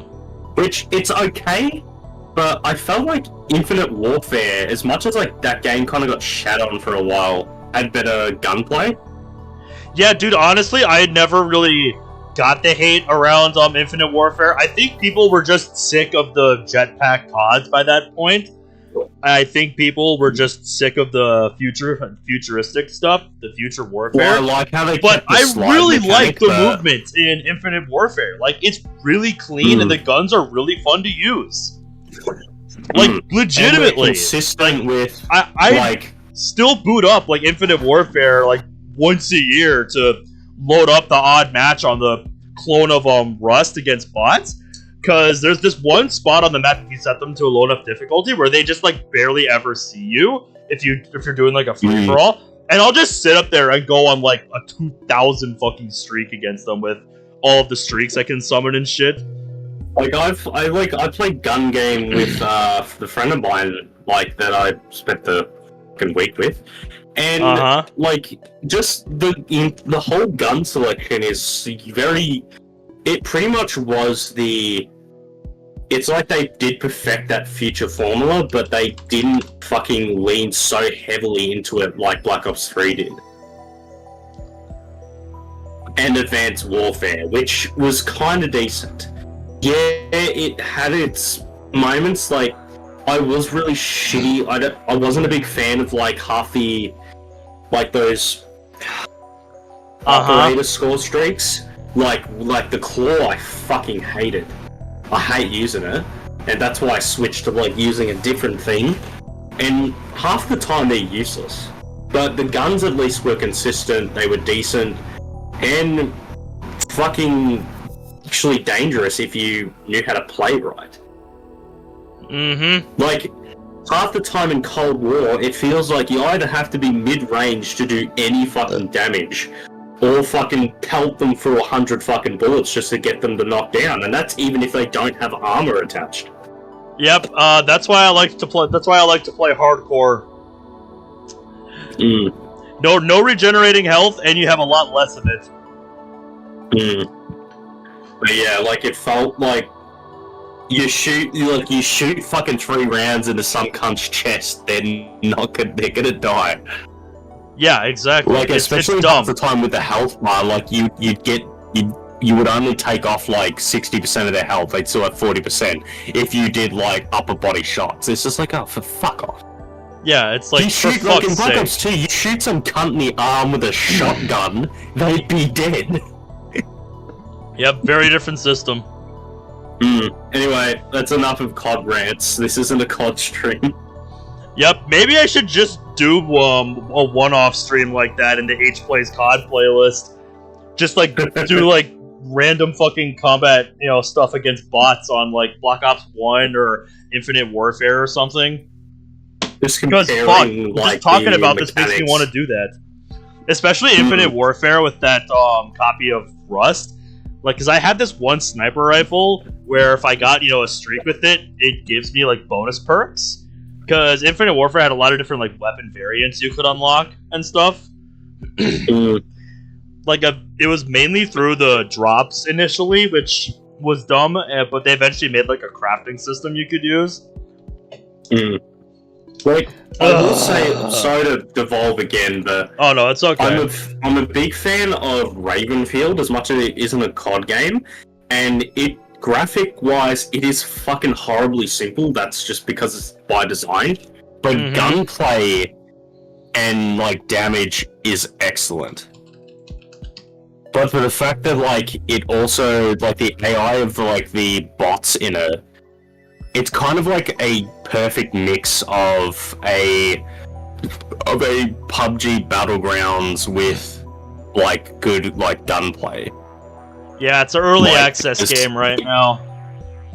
Yeah, it is like just playing like a match with like big maps with like 100 like fucking bots on each side it's a combination of like having that old Rainbow Siege experience with like multiplayer Black Ops, like the gunplay, bullet time. It's the mechanic wise, it's excellent, and it's probably one of the best shooters I've played. Yep, and it's developed by one guy. According to its Steam page. Like, Why early access? Ravenfield is developed by one guy and is largely influenced by feedback and ideas from its community. Yeah, like, if you ever touch it, you will understand what I mean. That it handles really well. Yeah, it's $18. Yeah, like, it is a simple game, but it works. And for the fact that the I like simple. Can actually control, like, there's tanks, vehicles, like boats, like current guns, and the AIs can operate these seamlessly. Like, they can pilot a helicopter. Like, you don't have to worry about, like, people just on the ground. You have to worry about the enemy team shooting you down from the fucking sky. Like, it is generally, like, probably the best war experience for, like, a first-person shooter, like, that you can get. Like, you have to worry about this, you shoot them down. You have a squad system where you can, like, recruit people, you can set them to certain parts. Primarily, it's kind of like a capture the flag or kill everyone who has a ticket. Like, you ruin their respawn tickets. And you can set that for however one. Like, you can have, like, they have 160 respawn tickets or something, or you can make it 500. You can alter how many bots are on the field at the very time. Yep. Like, there's a lot of customizable to it, and it's great. Yeah, I would recommend, since you're a big fan of first-person shooters, give Ravenfield a crack. Yeah, perhaps. And like I said, let me know if those one-off, like, H-Plays COD stream ideas sound at all interesting to you guys in chat. Because I am genuinely curious if that's something you guys would want to see me do. Because that would be fun, is just like a random one-off thing, just booting up Infinite Warfare for no reason, and just going to the top of the tower on Rust, and just seeing how long I can survive up there with the sniper rifle and the streaks that I like to use. Because I've gone on some ridiculous streaks up there. Like I said, over 2,000 once. Like, I broke 1,000, and I'm just like, okay, how long can I keep going up here with, you know, the AI being this brain dead? Because, you know, it was, like, whenever I did that, I was basically just setting them to a low difficulty to de-stress. Because it was just like a fun thing. That's what I did sometimes, just, you know, boot up, like, a combat training or something, and just lay into them. Nice. Fun times. Anywho. Well, now I think Imprudent will once again return when we've stopped talking about first-person shooters and God. Yep. So like I said, just let me know what you think of that idea in chat. Because it is something I'll do if enough people want to see it. Because I kind of wanted an excuse to revisit the Black Ops 1 DLC maps for multiplayer with bots. That sounds like fun. Luka agreed to go back to being a guy if I went out with her for a time. I've stayed faithful to that, so... Faithful? How? I just made a huge mistake back there. I've done nothing but make Luka go sad. Tomorrow is the 15th. The day Kamima opens. The day my Yuri dies. At the very least, I need to make our relationship last until that evening. Tomorrow is the end. But I'm not confident I can show Luka a fun time. Alright, so instead of fussing over a date, I'll just try something that won't make Luka go sad. The next morning, after Mayuri and Daru have left for Ariake, I head to the shrine to pick up Luka. We hop the train at Akiba station when she looks askance at me. I tell her we're going to see Mayuri. Oh, interesting choice, interesting choice. Today, it won't just be the two of us. I don't know what to say when we're alone. I'm afraid I'll just hurt her again. It's time to try something different. When we get off the train at Tokyo Big Sight, Luka stares in wonder at the scene spread before her. People. Sounds like me when I'm at work on a busy day. You're a fucking dick. Yep. Go away, people. Oh, nice. As far as the eye can see. Oh, it's this track again. Sorry, Yeah, I just have to groove to this. Every time I hear it, it makes me want to groove. And Norin, thanks for hanging out. You have yourself a nice one. You have a good one, man. Welcome to Kamima, the Otaku Festival. It's the first day, so big site's more crowded than usual. Well, looks like this is my plan, to take Luka to Kamima. That's nice. I'm not making her cosplay, of course. Luka wouldn't even do it at my Yuri's request, and I don't want to force her to do anything she doesn't want to do. We're just here to look around and have fun. That's just what you do at these big conventions. The first order of business is to hook up with Mayuri and Daru. These two live and breathe Kamima, so I'm sure they'll have a lot to talk about. Conversation with Flo, and I'll be off the hook. How wonderful to have friends you can count on. Of course, bringing a date to Kamima is a surefire way to earn myself the hatred of otaku everywhere. But no matter, I'll endure their contempt. That's what it takes to make Luka happy. I've been pinged for something. Well, yeah? What the fuck? Okay. What happened? Imprudence pinged me. Oh. I should set my audio output to my headphones. Yeah, that's what I always do when I'm live.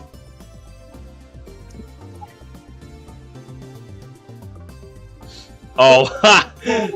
Now I see where it came from. Oh, for fuck's sake.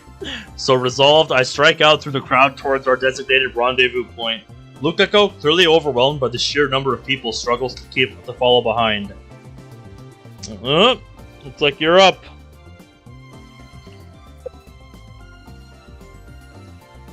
Okay, well now to set my audio output back to my fucking speakers, so anything I play will go through my fucking subwoofer. Alrighty. Alright, sorry. Ocarine, Luka-chan! Yeah! Near the edge of the parking lot, oh, God. I see the petite Mayuri wave her hands high. There aren't as many people here. Yep, good meeting spot. Hey! I did not expect another one so soon. Oh, Soju! Welcome to Kamima, Luka-chan! Yeah, nice to see you, Mayuri. Look at you!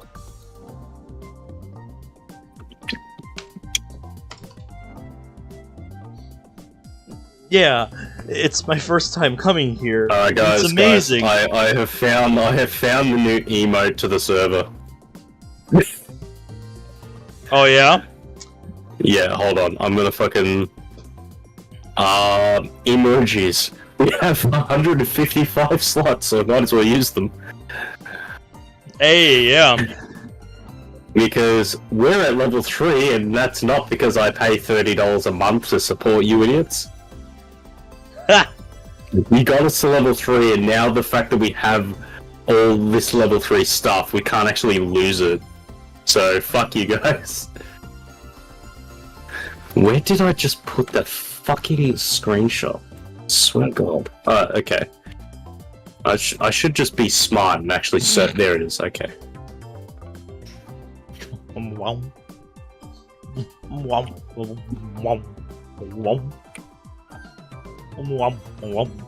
Okay, we've got the new emote, guys. I'm gonna post this in main.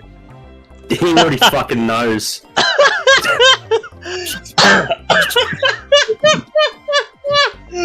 Oh my god. That is the real mastermind. I just realized, yep, it's the fucking guy in the background. Look at him. Oh my god, that is great. Yeah, guys. I found it before you, he says. Dude, I fucking put it there, motherfucker. Yep. Where's Daru? Good job, Imprudent. Daru couldn't in line for promo codes. He couldn't come. Fuck, I'm so sweaty, despite the fact I've got my air conditioner on full blast. Fuck, yep, I've got my fan going. Imprudent. I don't know particularly what area of our glorious country that you actually live in, but is it hot where you are right now? Yeah, it is hotter than it should be where I am for the time of year that it is. I talked about this last night on stream as well, but it's nearly the end of January, and the grass to snow ratio is like 95% grass, 5% snow. How the fuck does that work? You tell me how that works! Because the ratio should be 100% to 0 in the other direction! We don't get snow in here. Christmas is hot. Yeah, that probably seems normal to you, but for me, literally, every winter I've lived through in my life, you would not see a blade of fucking grass unless you ran a snowblower along the edge of your lawn. Well, like, we live, like, Australia is a lot closer to the equator than obviously, so that's why you don't see it there, but, I'm in... Generally, like, we just don't experience I am nowhere close to the equator where I live. And shit. So, and of course, like, how you would go, like, a white Christmas, where it's just like, hot and we hate it, fucking Christmas. Yeah. Like, usually Christmas is just fucking... I know, yeah. Like, very 30, different where you 40 are. fucking degrees. Like, Celsius, of course, I know, we're English. Like, I know that temperature in Celsius is really damn hot. Yeah. That's Christmas for us. You guys are making snow globes and we're fucking in our undies trying to cope. That's one of my favorite quotes about, why Holy shit, I've heard somebody likes winter. One of my favorite quotes about why people, like winter over summer is in winter, you can keep putting on layers, until you're warm. But during the summer, you can only take off so many layers until it's illegal.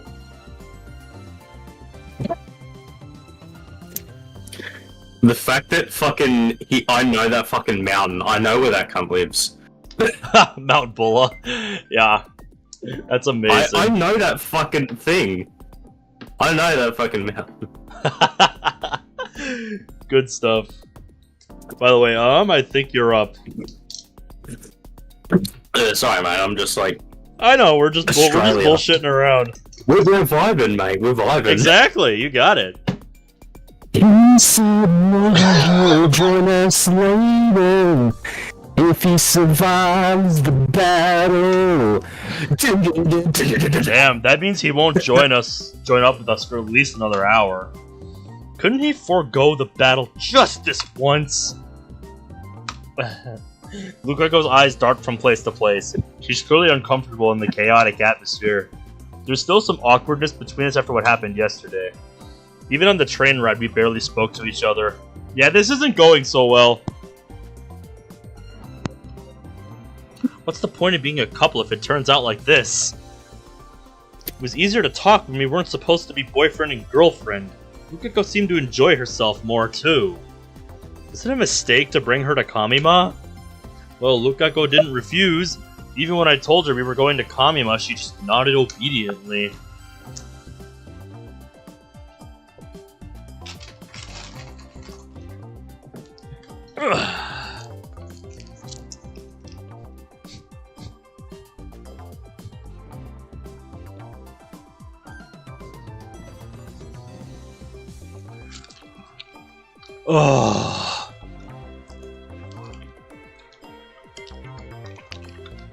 You're still on your learning permit?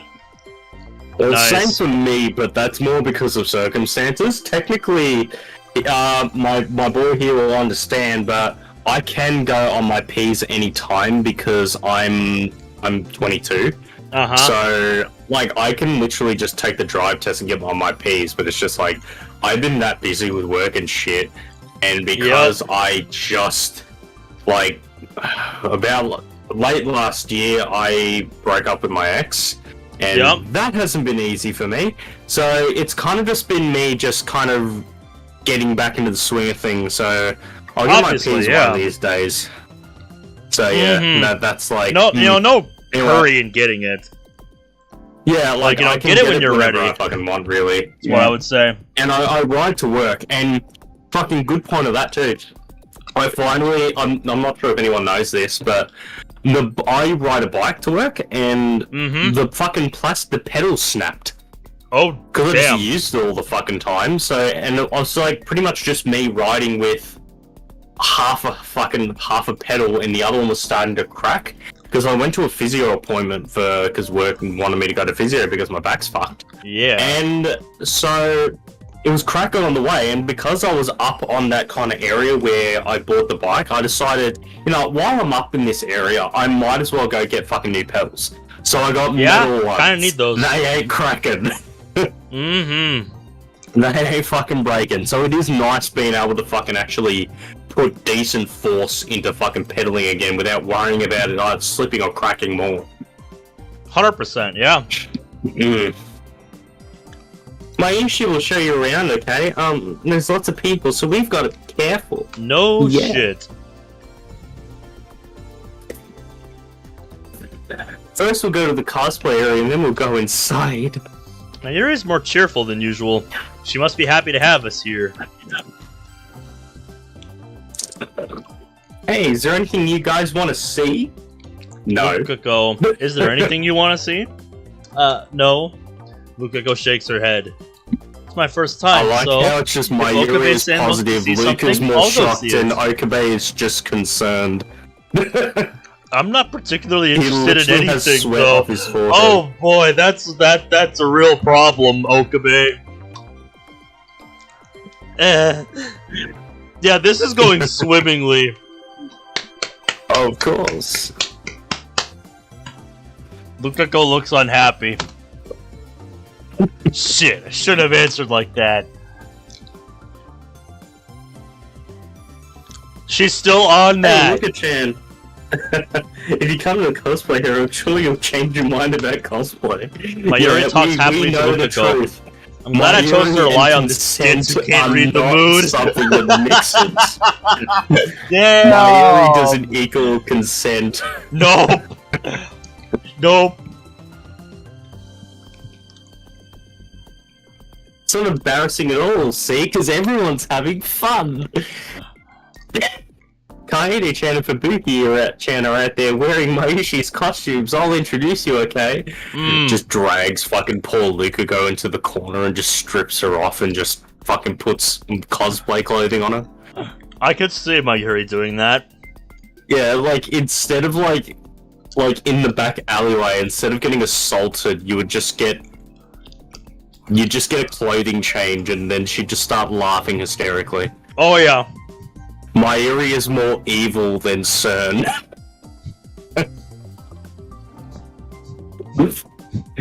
Oh god.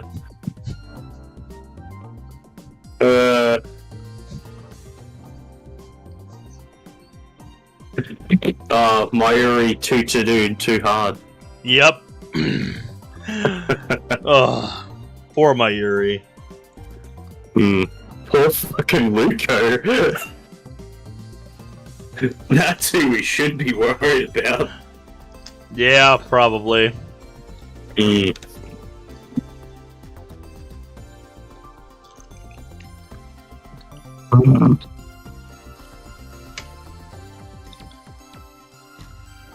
What the fuck? It's a fucking Saints Row symbol! You know, you're right. That is. Well, I thought that looked familiar. It is probably a different symbol, like it's a very specific symbol. Yeah. But like, I just always identify it with, yeah, the fleur de lis, which is like as important to both like and religion. But I just look at it and I just think the fucking Third Street Saints. Yep. From fucking Saints Row, and then it's just all the memories of Saints Row 3 and 4 just come flying back, and it's just like, holy shit. Apparently, Mayuri thinks we would be perfect as Zero Sum from Code Geass. Code Geass. It's a Code Geass fucking reference. Code Geass. Yeah. Which I don't think the dude from fucking Code Geass had a Fucking. He is the young noble of the rebellion who hides his identity behind a mask. I'm gonna actually check, because I don't think he had that symbol on his jacket. I might be wrong though, but I don't think he did. Yeah, let me know. No, he doesn't have that symbol on him. A smash hit TV anime series broadcast in 2006. The story revolves around a young man who obtains a magical eye that can control minds and uses it to start a revolution. Yeah, is just Code Geass. Yeah, that does fit surprisingly well with reading Steiner. I really gotta fucking get back into Code Geass, because I never fucking finished it. Code Geass, there we go.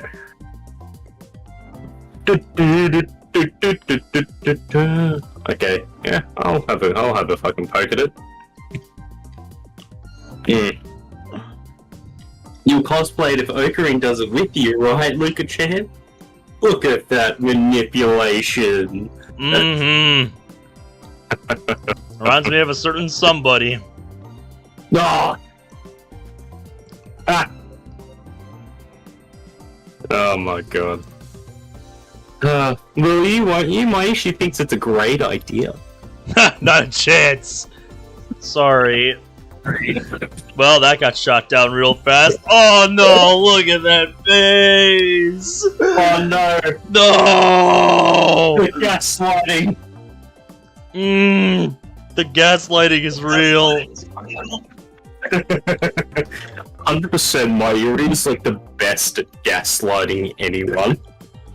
100%. Who would have guessed that innocent gaslighting was a thing until Mayuri existed? Oh yeah. Oh, how you went against what I wanted, Flynn!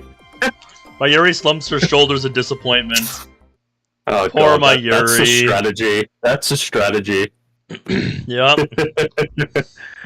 In the end, Luka and I got fed up with the amount of people and left Ariake early. We took the direct shuttle bus to Akiba that only runs during Kamima, but it was so cramped inside I thought I was gonna die. Oof. Oh no! This game of Steiner is playing with fucked! We all know when this theme plays, something's going wrong. Yup. By the time we get back to Akiba, Lukako and I are exhausted. My feet feel like blocks of lead, and I don't have the energy to even attempt conversation. The two of us schlep back to the shrine without speaking. A word like Spanish monks under a vow of silence. Hey, what's up, Anthony? Anthony Sismium. I don't think I've met you before. Hello. Yeah, they're a fairly newcomer. Oh yeah. Oh, nice to meet you. My name's Caleb.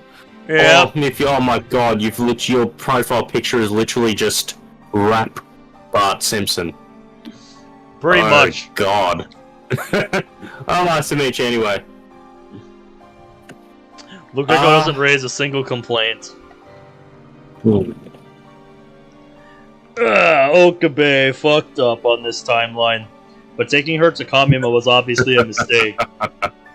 Lukako's expression has been stiff ever since we met up with Mayuri. Maybe she's still traumatized by otaku. Yeah. The first time I met Lukako, he was being harassed by otaku. Maybe they left a bad impression. We don't talk. We spend most of the day shoulder to shoulder with strangers. I can probably count on my fingers the words I said directly to Lukako today. When we arrive at the shrine, our time as a couple will end. So this is our last chance to talk as boyfriend and girlfriend. But I'm confused. What should I talk about? I try to think about things we have in common. The Demon Sword Samadare, the Saishin Zanma School of Swordsmanship. Chris said to avoid Junmyo topics, and the dating manual concurred. What else is there? It finally dawns on me. There's nothing else Lukako and I share. Well, damn, that's a bit of a problem then, ain't it? Silence dominates the shrine. The silence should be calming, but it's not. I safely escorted Lukako home. Mayuri's death is just 3 hours away. The temporary relationship between me and Lukako ends here. Now I just need Lukako to give me her mother's pager number. However, Is it really okay to let it end like this? In the end, what have I done for Luka? I haven't done diddly squat, have I? All I've done is hurt her. Suddenly, Luka starts sobbing. She covers her mouth with both hands, but can't stop the tears pouring from her eyes. Luka? When I approach her, she pulls back. Luka wipes the corners of her eyes, but the tears keep flowing, forming a glistening line down each cheek. I'm speechless. I have no idea what to do. A girl is crying before my eyes. It is my duty as a man to comfort her. I know that, and yet no words come. I stand there, like a useless statue. The cause of Luka's tears is undoubtedly me. I didn't treat her right as my girlfriend, even if it was only a temporary arrangement. And now it ends with me watching as Luka cries. Luka, I'm the one who did this to her. I'm the cause of her grief. I like how in the request thing, or the request chat, the very first request that's in there is literally just Celeste. Yay. And yet, thank you very much. She thanks me and bows her head. She lifts her head and smiles shyly through her tears. Was really happy we could be together. That's a lie. I'm glad I fell in love with you. That has to be a lie. To my surprise, Luka takes my hand in hers. Her hand is very warm and delicate. This is the first time I've touched her since we became a couple, and it will be the last. Luka places a note in my hand, and then she pulls away. She bows her head again. Bye now. Pardon me. Luka turns her back to me, then disappears into the shrine office. What's on the paper? I look at the note. There's a number written there. Probably her mother's pager number. She kept her promise. But I didn't keep mine. Hey, excuse me. I can't let it end like this. I run full speed back to the lab. Ignoring Karisu's calls to stop, I slap on the headgear and leap to the past. It is time.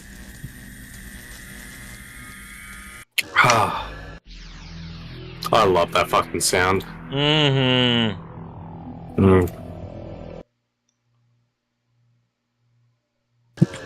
So we went back in time here.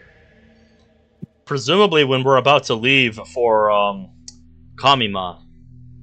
I regain consciousness in front of Akihabara Station. Luka is next to me. We're about to board the train for Kamima. Ha! Called it. Luka looks a little anxious, but she doesn't raise a single complaint. The shuttle bus pulls up. The huge line of people begins to move. We can't go to Kamima like this. Shaking off my time leap-induced vertigo, I take Luka by the hand. Come on. Once we get out of line, I let go of Luka's hand and start walking. Okabe-san? The bus is here. We're not going to Kamima. Eh? This time, we're doing things my way. I thought we already were, though. Okabe-san, where are we going? Okabe-san. I want it that way. I love that song. Purely because somebody did a parody of it called the eBay song, and somebody in a group in my 5th grade class, like, one thing we did was we did, like, for the last, like, project in our music class in grade school, we made, like, music videos with different songs, and one group chose the eBay song. So every time I hear that song at work, I can't help but think of that parody. Because it's glorious. I keep walking with Lukako's hand in mine, ignoring everything else. Lukako looks bewildered at first, but eventually she says no more, and just starts following me with a sad expression.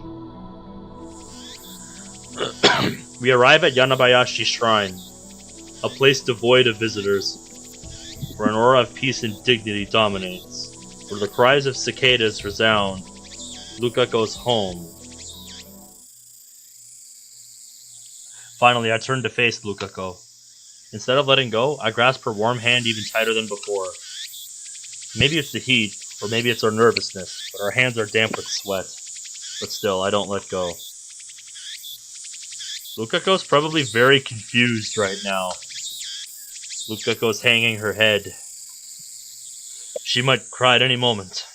This means our relationship is over, doesn't it? Her lips tremble. Her voice trembles. I summon my resolve and answer her with a laugh. What are you talking about? Eh? Our couple phase isn't over yet. I strike a pose and mimic a line from a popular card battling anime. Until I witnessed my Yuri's death, this was how I acted all the time. Now it takes some effort, but I still have it in me. But, weren't you listening? This time we're doing things my way. Now, my disciple, bring forth the demon sword Samadare.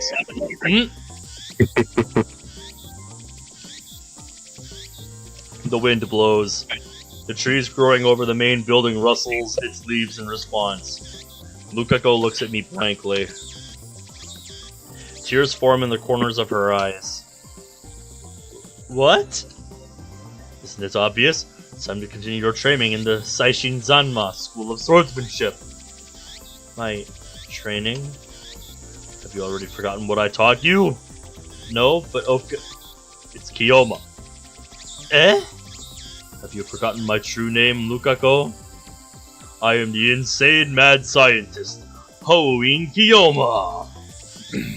Swallowing my embarrassment, I strike another pose. I was so caught up in the question of your gender that I lost sight of our true relationship. Luka is very confused and suspicious. But now I've finally realized the truth. Our relationship was decided from the very beginning. Decided how?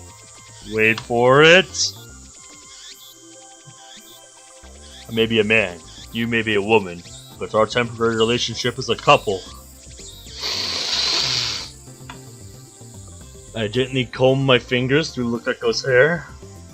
I twist my lips into a grin. Matters not! I am I. Lukako is Lukako. And Lukako is my disciple. As I gently stroke her hair, Lukako puts her warm hand on top of mine. The tears collected in the corners of her eyes suddenly fall. Yes, of course Kiyoma-san is my master. Well said! Now Lukako, bring forth Samadare. At once! Just a moment, I'll be right back. Please stay here, okay? I'm not going anywhere, so hurry! Lukako, reluctantly lets go of my hand, shyly turns away from me and heads to the shrine office. We spend 4 hours training, just like we used to. Practice swings with the demon sword. Stories of the sword's history. Lectures on the intricacies of Saishin Zanma swordsmanship. All fabricated from my Chumio delusions. I talk. Lukako, dressed now in her Miko robes, listens with rapt attention. Occasionally we take a break and sit on the shrine stairway, and eat the sweet rice balls Lukako's mother brings us. And that's how we spend an extraordinarily ordinary 4 hours. Excuse me. Alright, that's it for today. Lukako lowers her head, stance and slowly sheathes the demon sword Samadare. She looks so beautiful and majestic standing there in flowing white robes, sword shining in her hands. I find myself mesmerized once again. Lukako bows, snapping me out of it. Thank you. I think I got a little stronger. No need for humility. Today you mastered one of the Saishinzanma-style secrets, Type 32 Cherry Bomb. Don't get cocky, for you are still weak. Yes, sir. I want to learn even more from you. The breeze feels nice after the sweat we worked up. We savor our comfortable fatigue as we drink the barley tea Lukako's mother brought for us. I feel like it's been a long time since you last taught me, Kiyoma-san. For the past few days, my mind has been under the dread influence of the foul grimoire known as the Manual. But I've fully recovered. Do not worry.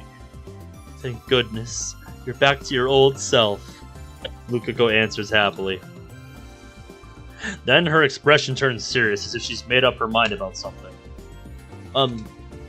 Yesterday you asked me if I had any memories from when I was a guy. Oh yeah. Lukako looks away. I see her hands fidgeting in her lap. Finally, with trembling lips, she speaks. I do remember. Oh. Oh. No surprise. I expected she'd remember it after what I experienced with Ferris. So it's not an isolated incident. What a strange new phenomenon. I remember, or actually, how should I say it? It's a very transient feeling. Transient. I can't clearly remember it, but at the bottom of my sea of memories, well, in my head, then Lukako starts pawing at the air and above and to the right of her head. Feels like it's around here somewhere. I don't really get it. Anyway, you remember? Lukako nods.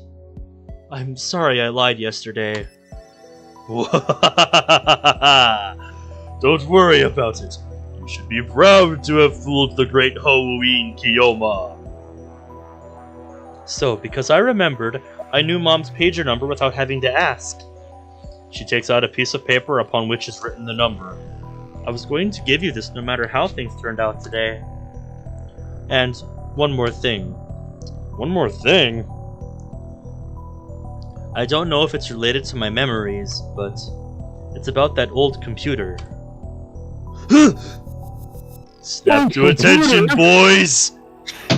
We're hot on the trail of the IBM 5100 now.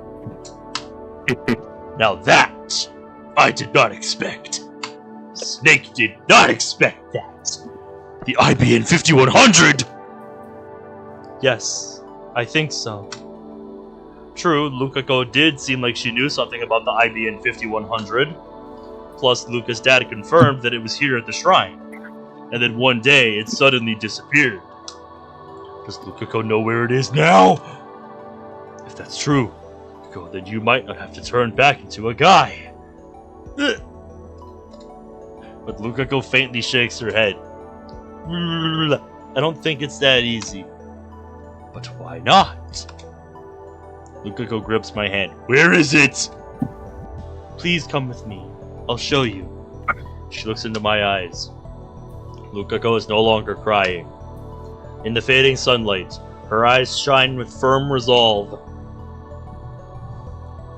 She brings me to Daibiru. I look up at the huge towering building. The IBM 5100 is here? Not there. Lukako faces away from Daibiru and points to a coin locker tucked in a narrow alley. It happened last year, just before New Year's. Lukako walks up to the coin locker as she talks. The computer was at our shrine until then. Until New Year's. That's a contradiction. It's only 2 weeks ago that I found the IBM 5100 at Yanabayashi Shrine. Yep, on your world line. Which means I haven't really returned to the original world line. Nope! It's all my fault. I was helping out at the shrine, sweeping at the storehouse, when I broke it by accident. Oh. Oh, fuck. Oh no. You broke it? Luka nods. But I thought Dad would get mad at me if he found out, so I brought it here and hid it in the coin locker. It must have been tough bringing it all the way out here. The thing weighs a ton. I used a push cart from home. It broke too. The cart broke under the weight of the damn computer. That is crazy. Even so, it must have been hard to get here with just a push cart. Maybe she was running on adrenaline. She must have! Are you kidding? When I heard Kiyoma-san was searching for it, I was really surprised. I know I should have told you the truth, but I thought you'd hate me for it, and I couldn't say anything. Nonsense. I wouldn't hate you for that. No matter what, you're still my disciple. I know. Luka takes the locker key out of her pocket. It's already been more than half a year, so the management probably took it away. Half a year. Guess it's hopeless then. This locker charges 200 yen per day. Normally, if a coin locker goes unpaid for more than a few days, the management retrieves the contents. And if the owner doesn't claim it within a month, it's usually thrown away. Meaning the IBN 5100 is already... Luka goes to a large locker at the end of the row, inserts the key, and tries the lock. It's not locked. I guess that settles it. Sure enough, Luka opens the door to reveal an empty locker. I'm sorry. Either way, it doesn't matter. There's no point in retrieving a broken IBN 5100. But I don't tell her that. It's not your fault. I'm the one who messed with the timeline. Everything that happened is my fault. Kiyoma-san. That's why I must bear the burden. Mayuri's pain. Suzuha's pain. I'm finally done. Nice. If you're wondering what I was doing, just have a look in our mod chat. Oh, alright. Now, Lukako's pain. Something then occurs to me.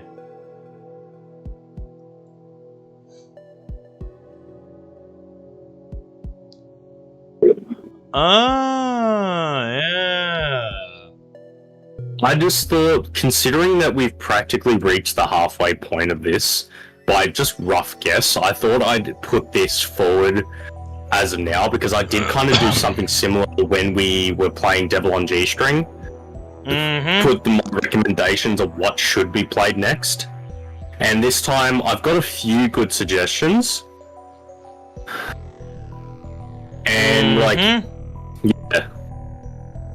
And generally, these are pretty decent ones. For anything that's mainstream, a little bit less, and something that is just a classic, old visual novel feel, you know? Yeah, all stuff to think about once we reach the end of this series. Not so bad. I'm gonna pin this.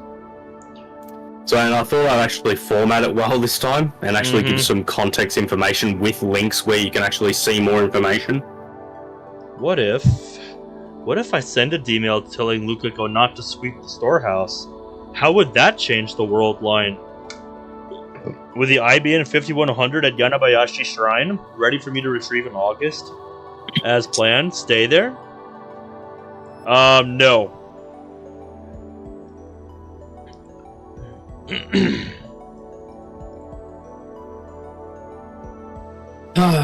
Okay. But I mean, hey, you already put it in the request channel, so... I know, but the different request channel to what they're what I would personally think of. Because it's just yeah. Because we could play a few things, but I'm just thinking what's better for you to just play, or what us both can play. Part of me wants to try sending that email. If it works, Lukako could stay a girl. No, I mustn't give in to the temptation. My goal is to restore the world line, not warp it further. fix the past to save my Yuri. That is my mission. There's something strange about my memories. Strange how? Inside my mind, there are two memories about that old computer mixed together. The first is the memory of me breaking it. The other has no memory of it at all. The male me didn't break the computer. He swept the main shrine instead of the storehouse. So Luka swept the storehouse because she became a girl. Because she swept the storehouse, she broke the IBN 5100 and deposited it into this coin locker. As a result, the IBN 5100 will never reach me. Is this the butterfly effect? Why, yes! This is the choice of Steins Gate. Mm-hmm. Both work. So there's no choice. I have to go back to being a guy. There's no longer any doubt in her eyes. There's no choice. She knows it as well as I. Oh boy. Here we go. We return empty-handed to Yanabayashi Shrine, which is dyed scarlet by the setting sun. Luka lets go of my hand after we arrive. We spent the whole walk hand in hand. Then she turns to me. So this is goodbye. Yeah.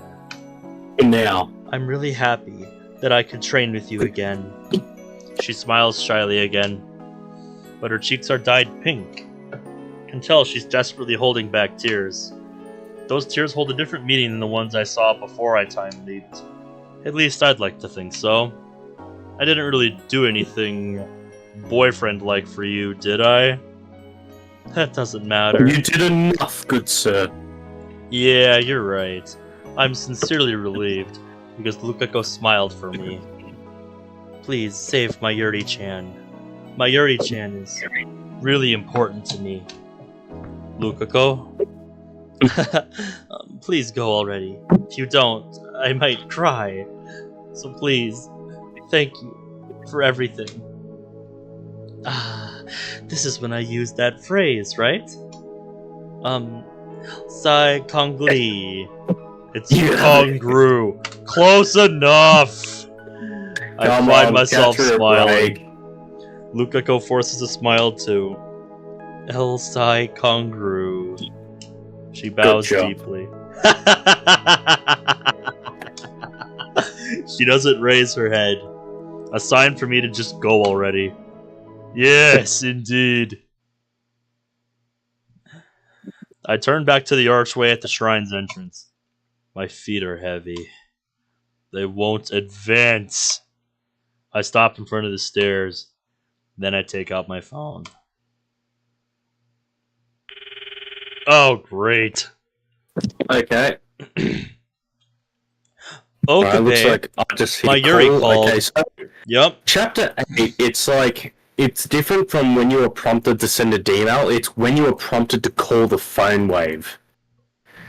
Mm-hmm. So keep that in mind. If we're prompted to call the phone wave, just don't.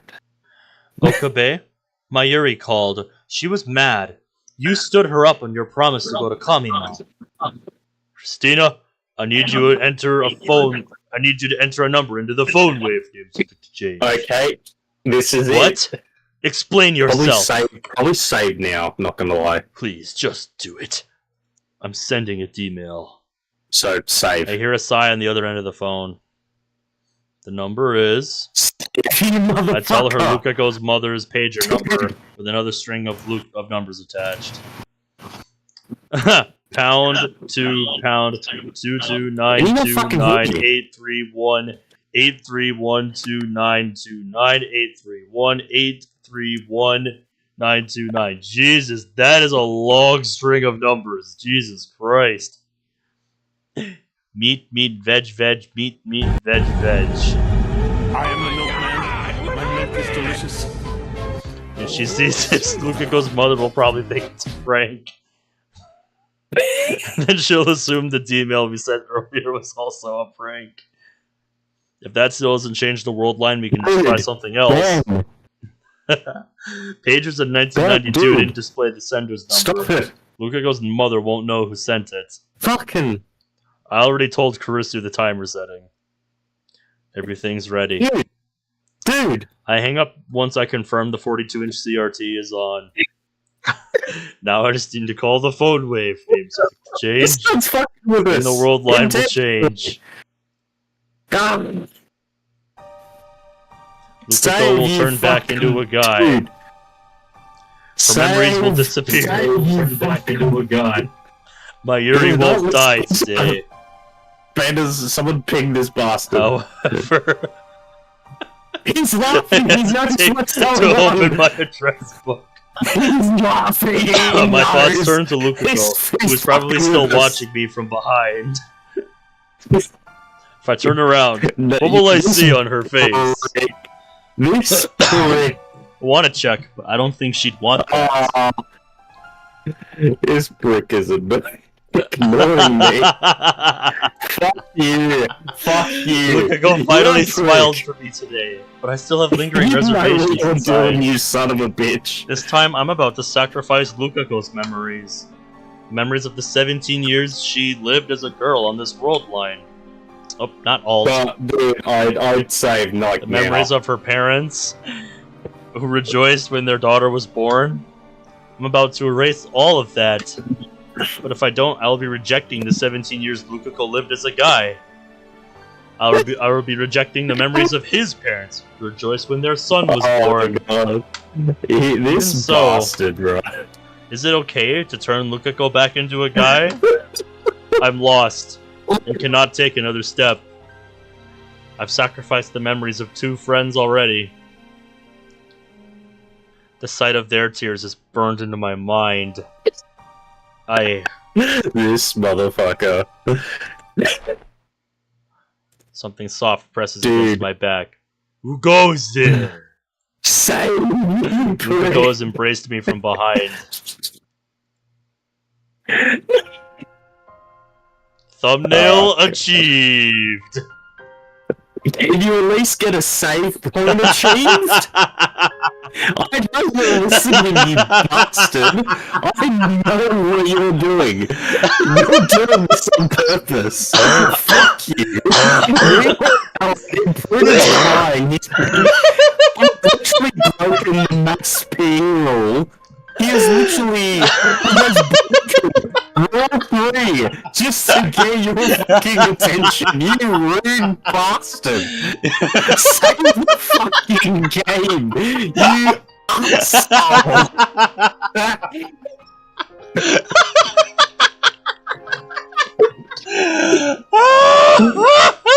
You know what you've done. You prick. Someone clip this. Just clip this entire bit of just us trying to get to this arrogant bastard who wants to ignore us intentionally. Clip it. Someone clip it. It was so worth it. Fuck you. It was worth it. It was worth it. Yelling into my microphone for the last 5 minutes. Asshole.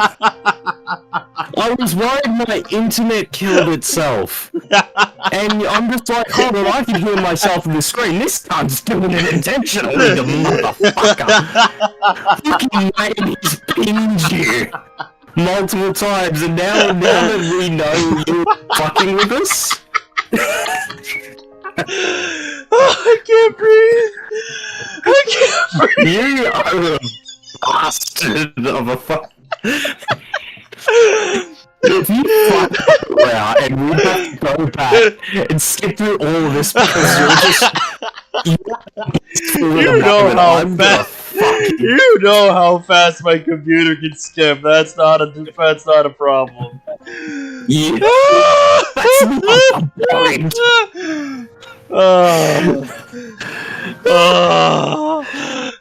Oh my god.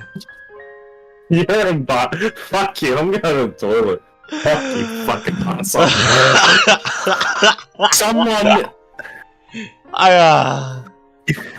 Yep. And I was gonna say, I didn't see any prompts yet, so...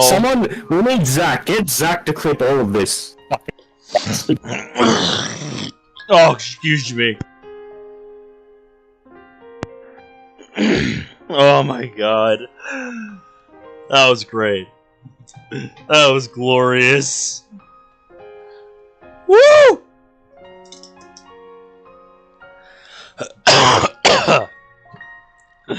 Oh, holy shit, my throat does not love me, though.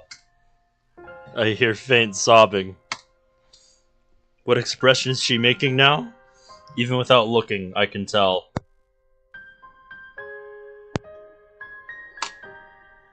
I really don't want to change back. Her words are like needles stabbing into my heart. Because...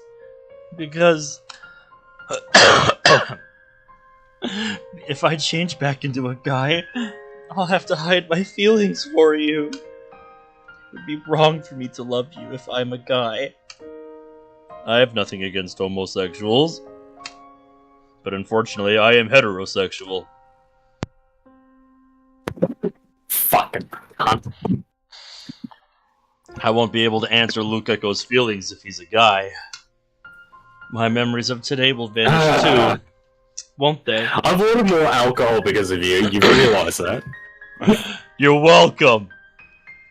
Fuck you. Who's gonna... No, fuck this. Of course, this falls onto me. This falls onto me, the legend. I need to clip this shit. Alright. I tried to play it straight until the save point, but I couldn't do it. Yeah, you're a fucking pressure cunt. is I'm just gonna clip so this whole thing, overwhelming. you bastard. I'm gonna mute for a minute so I can actually listen to this, so just give me a minute. Holy shit. Oh my god. That we held hands and walked together. That we trained together after such a long time. And I'm touching Okabe-san's body right now. I don't want to forget. I don't. Because I love you. I love you, Okabe-san. I want to save my Yuri-chan too, and I understand there's no other way, but it still hurts. At the very least, I want to keep my memories of today. If I'd known it would hurt this much, then I never would have wished to become a girl in the first place.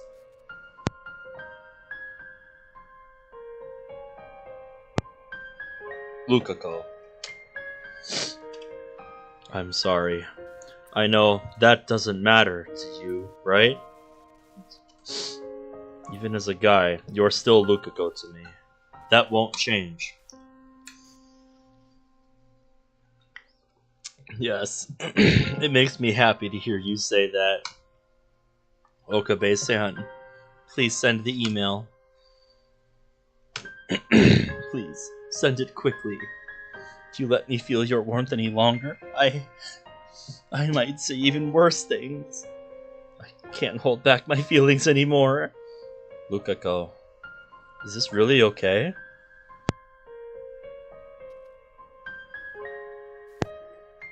Okabe-san, please. I'm about to sacrifice someone again. Is it my place to make that decision? My fingers tremble around my phone.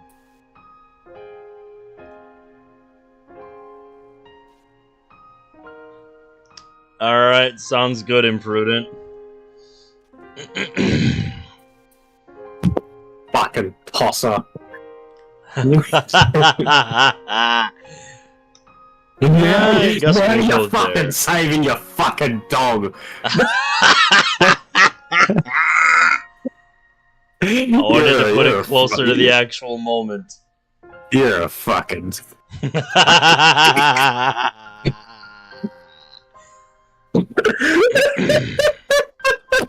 But Lukako embraces those trembling fingers with her own. Will you remember me? That's the icon I was waiting for.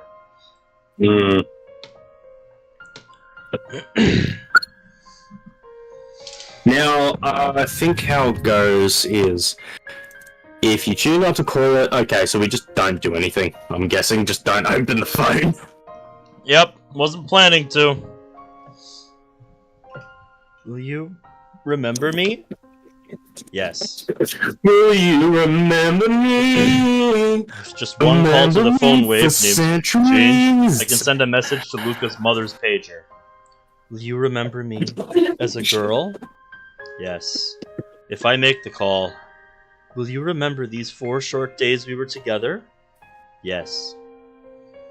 No, I can't do it! Alright, that's our win. That was our window. Luka's route. Fuck yeah. For real this time. For real this time. Yeah, imprudent. Now it's Luka's real. Okay, swearing to people left and right. Why? I can't do it anymore. I can't sacrifice anyone else's memories. I've already trampled on Suzuha and Ferris's memories. I turned a blind eye to their suffering, all the while telling myself to save my Yuri. That's cool. That's a nice fucking image. Mm-hmm. I justified it by telling myself I would carry their burdens, but that was just a convenient excuse. I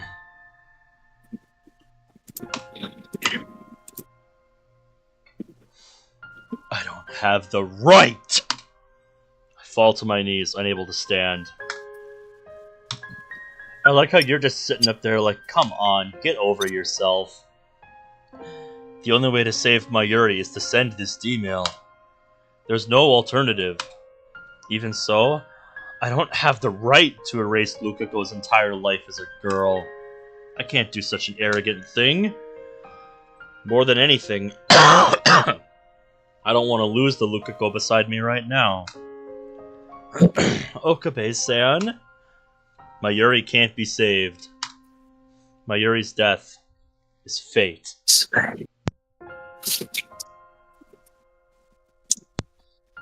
Fucking hell. No matter how many world lines I cross, convergence will occur. My Yuri will die, no matter what.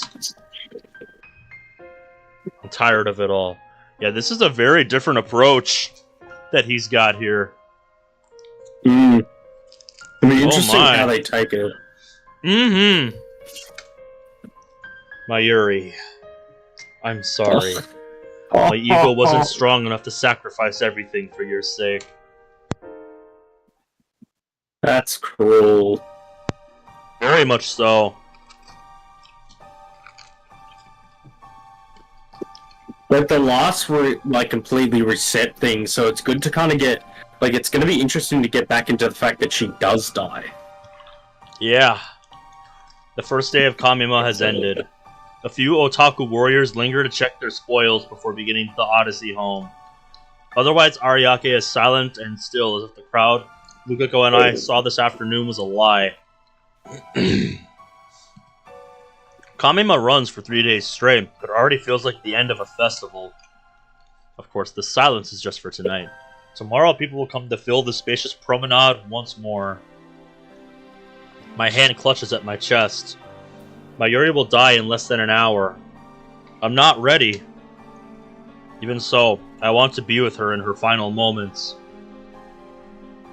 I won't let her leave this world alone. That's why I came right here after leaving the shrine. She should still be in Ariake somewhere. I contacted both my Yuri and Daru by mail. If they're still in Ariake, they should be here any minute now. My phone rings. Speak of the devil.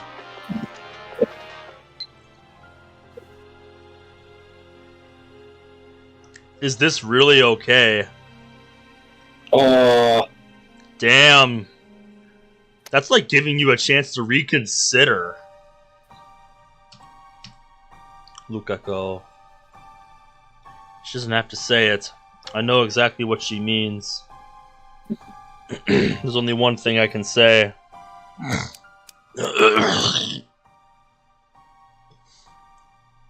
This was my choice.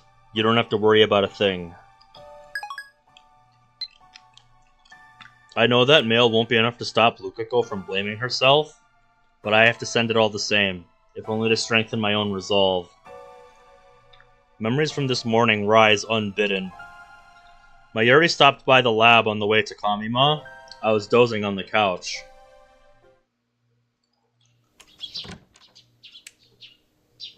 Suddenly, the darkness was burned away by a light. Squinting against the fluorescent radiance, I raised my head to see who had entered.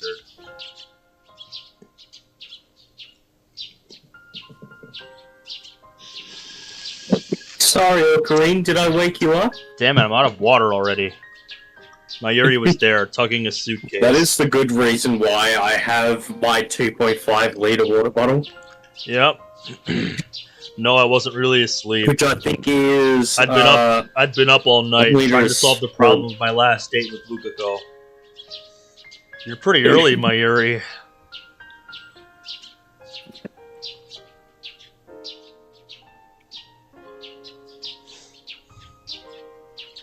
Actually, Mayushi's here to pick up her costumes. This rat is fucking cruel. No kidding. Might want to calm down.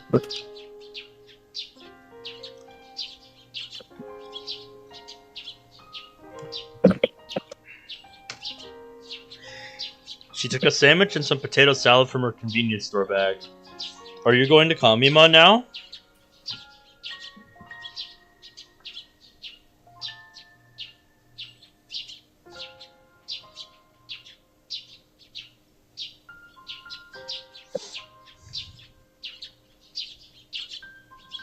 Give me a sec. Just actually have to...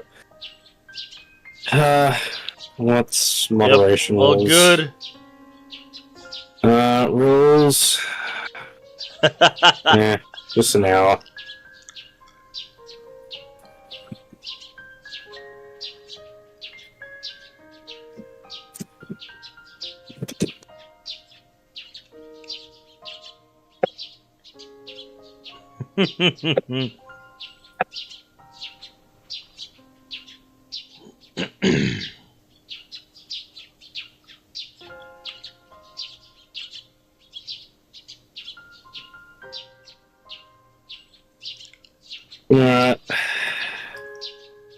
Alright, I timed out prudent for an hour.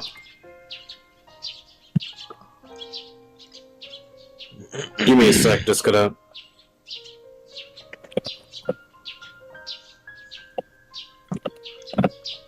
Okay.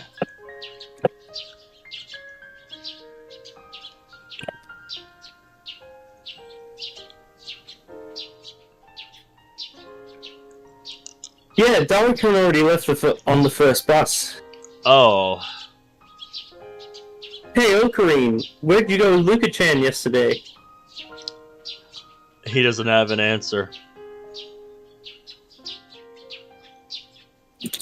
Let me check. Did you have a fun day? You know, Luka-chan hasn't replied to my mail since yesterday. Oh boy. You emailed Luka? Yeah, Mayushi's a little worried, you know. That doesn't sound good. The day before, Luka burst into tears barely 5 minutes after we met up. Then we parted ways. That's why I couldn't give Mayuri an answer.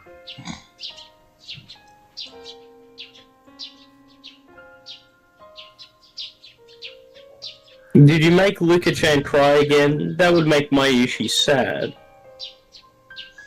Sad?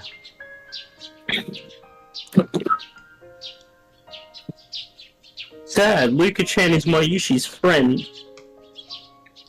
It was Mayuri's last day alive, and also Luka's last day together with me. I asked myself, could I really let it end with both of them sad? Let it end? What right did I have to decide when it ends? My arrogance made me want to vomit. And then, as if to rely on Mayuri, I began to tell her my new plan. Are you going to be at Kamima all day? Yeah. Why? Is it okay if I bring Luka?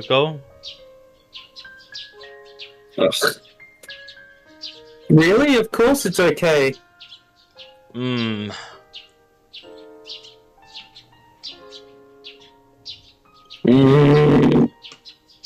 Mayuri smiled happily, took some milk out of the refrigerator to wash down the sandwich, and began to enjoy her breakfast. You tried asking Luka to cosplay, right? How'd it go? Well, I couldn't convince her. Oof. I don't want to force her, you know. That would make her hate cosplay. Pretty So sure you basically have she already gave up. forced her. Maybe, yeah. Well, you know, it might be a good idea to bring Luka-chan to Kamima. You think maybe if she saw other cosplayers having fun, Luka-chan might want to try it too? It's a nice idea, in theory. Do you think we could get her to cosplay at the next Kamima? I wonder. That would be nice. Yeah. Hey, will you really bring Luka-chan over today? Yeah. Will you come too and look at the costumes Mayushi made? Yes, I will. Yay, that would make me really happy. Mayuri packed her costumes into the suitcase. This is tugging on too many heartstrings. Well, gotta get going. Be sure to come, okay? I'll be waiting. I'll show you all the best stuff so you'll want to come tomorrow too. I could hear my teeth grinding. I knew that whether Mayuri would get to see you tomorrow depended entirely on my actions.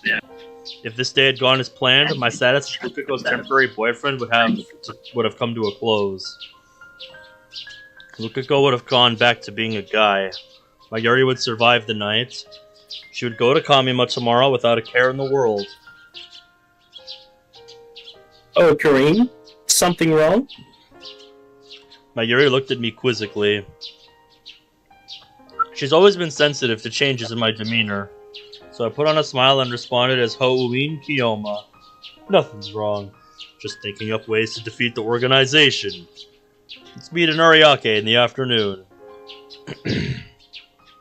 Okay, I'll be waiting. Mayuri didn't leave right away. She just stood there in front of the door, looking at me. Mayushi's always here for you to talk to you when you need her, okay? Mayuri. Yeah, I'm off. Why, Gabe? Why?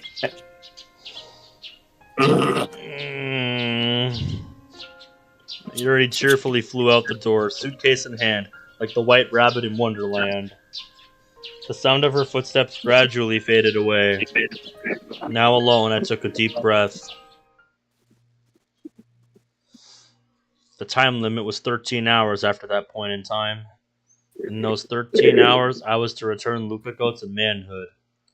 I thought I had to change her back. But now... Oh, Kareem? A voice calls me back to the present. There's Mayuri, dragging her suitcase. Daru isn't with her. She's probably upset. After all, I completely stood her up on the promise we made this morning. You came, but you're late. She was waiting. I was really lonely. I'm sorry. I can't look Mayuri in the eye. As Mayuri was waiting in vain, I was making the worst possible decision for her. I chose to not turn Lukiko back. I chose to not save Mayuri. No, let's not beat her on the bush. I chose to let her die. It's not that I don't want to save her. I do. But I can't bring myself to make the necessary sacrifice. Where's Luka-chan? She's not coming. Did you make her cry again? No. My thoughts are a jumble. Her every word seems an accusation. Of course, I know that's not her intent. Even if she knew what I'd done, this innocent childhood friend of mine doesn't have a bitter bone in her body. It's my guilty conscience, changing Mayuri's words into swords, stabbing straight through the heart. But even so, I can no longer change the past. I don't want to change it. So I have no other choice. No other choice but to accept the death this world so desires. If I were a normal man, I would have had to accept Mayuri's death whether I liked it or not. I wouldn't have been able to try and avert it. But by chance, I acquired the power of a god. It allowed me to try again and again. If anything, I should be grateful for the opportunity I was given. Oh, Kareem? He's getting lost in his head again. I can't let Mayuri sense my unease. She can always tell when there's something bothering me. 10 minutes left. I want her to spend them happy and carefree. That's the very least I can do for her. So I put on the mask of Halloween Kiyoma, just as I did for Lukako. I'll be right back. I'm just gonna pick up my stuff. Okay.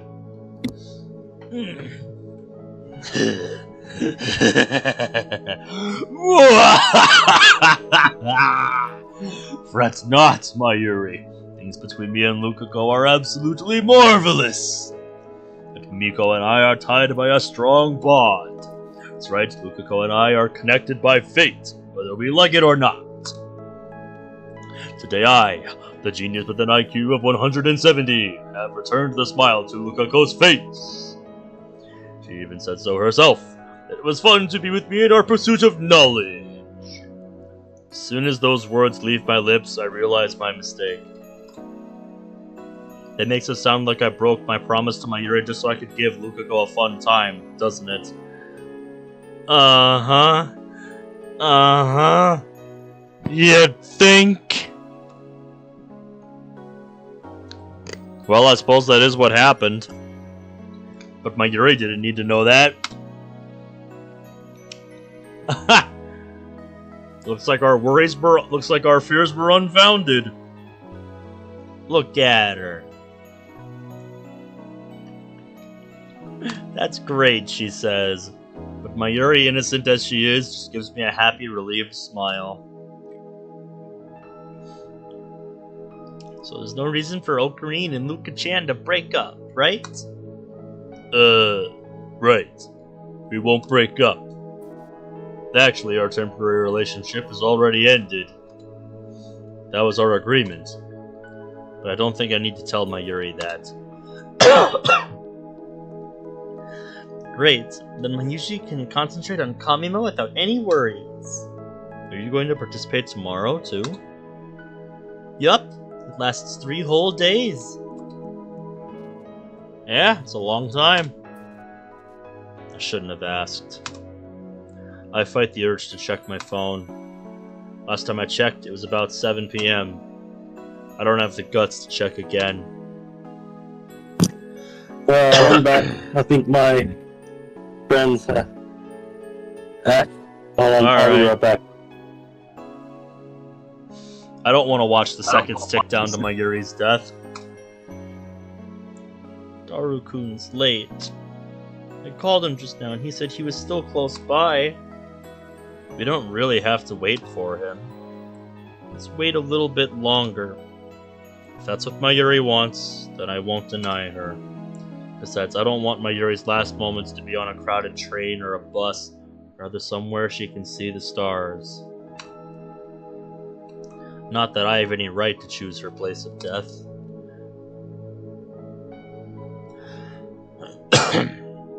Do you think we can convince Luka-chan to cosplay somehow? How should we persuade her, though?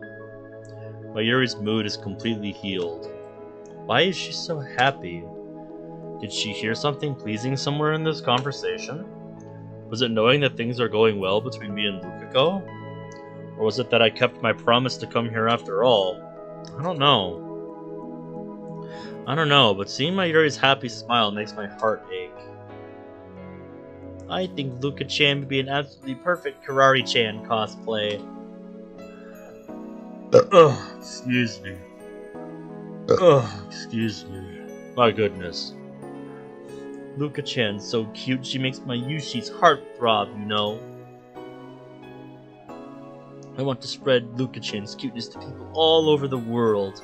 Don't you, Ocarine?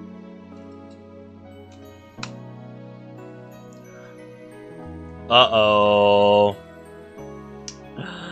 Uh-oh. This took a very serious turn. Yep.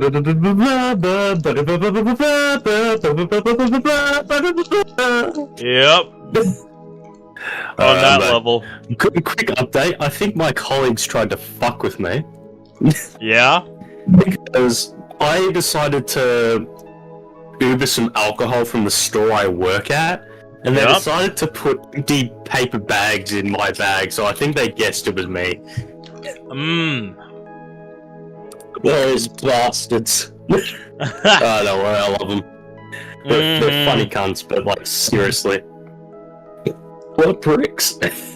So, yeah, I've got my rum this time. I'm switching from the Jack Daniels, and I'm switching this nice rum. This is gonna keep the stream interesting. Yep. I'm just gonna pop this here. There we go. Alright, I'm ready. Alright. So maybe you plan to keep Luka-chan all to yourself, but you know you shouldn't monopolize her. Even Mayushi wants a cute... What the fuck? Get in with Luka-chan. Don't take that out of context, people. I don't... Is there context that makes any notable sense? Not that I'm aware of. I don't mind. It's not like I can keep her all to myself.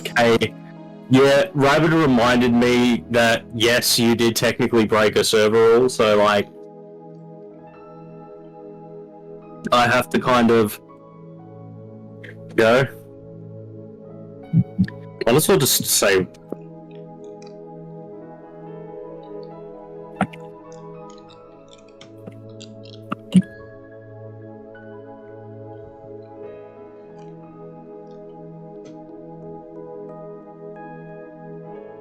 Okay. Alright. Sorry about that, I was just being a head moderator for once. Anyway, finally, anyway, not anyways, yes! Yep. My boss, or Shadow, pretty much just drilled that into my head, and now it's just like, it's in my head. Yep. Anyways, just no. Shout out to my mate. Anyway, there's more than one reason I want to get Luka-chan to cosplay. Mayuri's awfully obsessed with Lukako today. Come to think of it, Mayuri's done nothing but talk about Lukako for these past 4 days, ever since we started dating.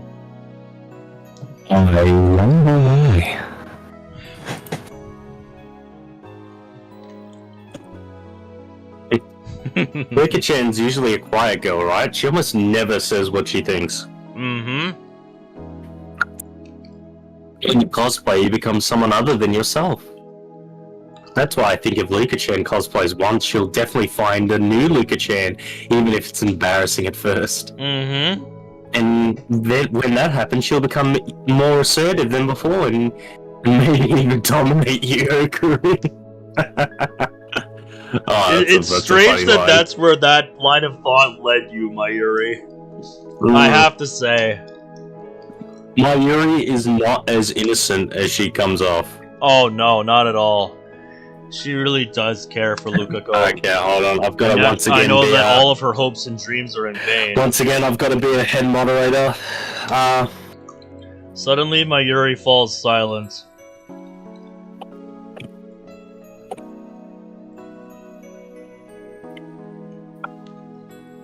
Suddenly, Mayuri falls silent. She looks up and raises one hand high above her head, as if to catch the stars twinkling in the night sky. Stardust handshake. Yep, it's happening. Can you see the stars?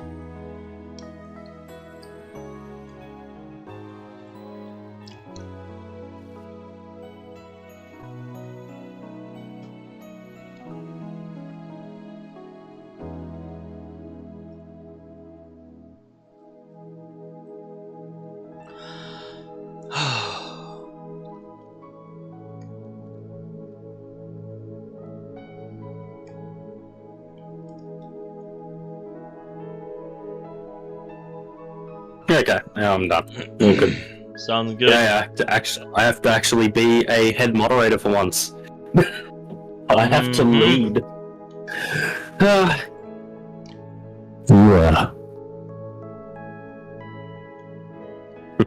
Yeah.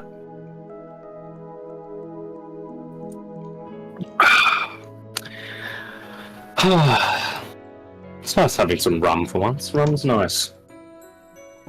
You can see the stars more clearly in Ariake than in Akiba. If only the stars would answer her call. If only she could melt into their embrace. What salvation that would be. In the past, when she had reached for the sky, I have always pulled her back down to earth as if to keep her from floating away. But today I don't dare. What does Mayuri think about when she reaches for the starry sky? Never asked her. Perhaps now is the time. Hey, Mayuri? Okuri, Maishi! Oh, Dara no, runs Dara. up to us, calling our names. Dara-kun, you're late! You bitch.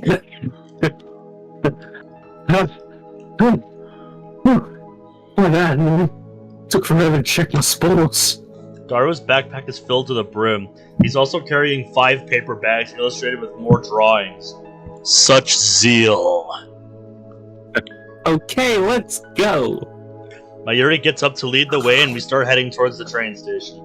The direct shuttle bus to Akiba has already ended its service. So today, I thought I was gonna die. How was the cosplay? The breeze felt great. Maybe you should cosplay next time. And when did you get here, Okuri? Did you buy anything? Nope. Huh? I say Grim.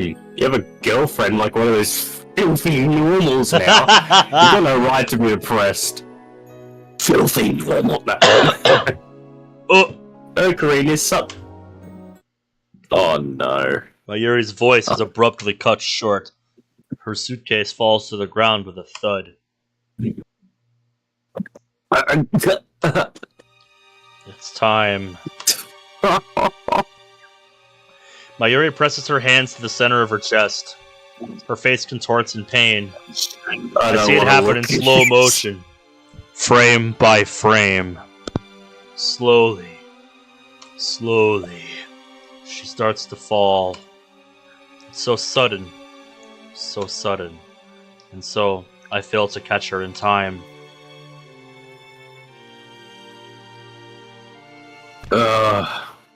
Mayuri falls to the ground, motionless. Why, Yushi? I can't move. I can't breathe. Strangely, I feel no sorrow. Yep, disconnect has happened. Complete and utter disconnect from reality. He's seen it so many times at this point. Yeah. All I feel is guilt. I knew this would happen. I could have prevented it. The one who killed Mayuri is me. My Yushi, what's wrong? Daru tosses his bags away and runs to Mayuri's side. He lifts her up and slaps her cheeks. That's a nice point. I like that they read like he just threw his bags. It's like his friends are important. I keep watching as if I were merely a bystander. She's not breathing.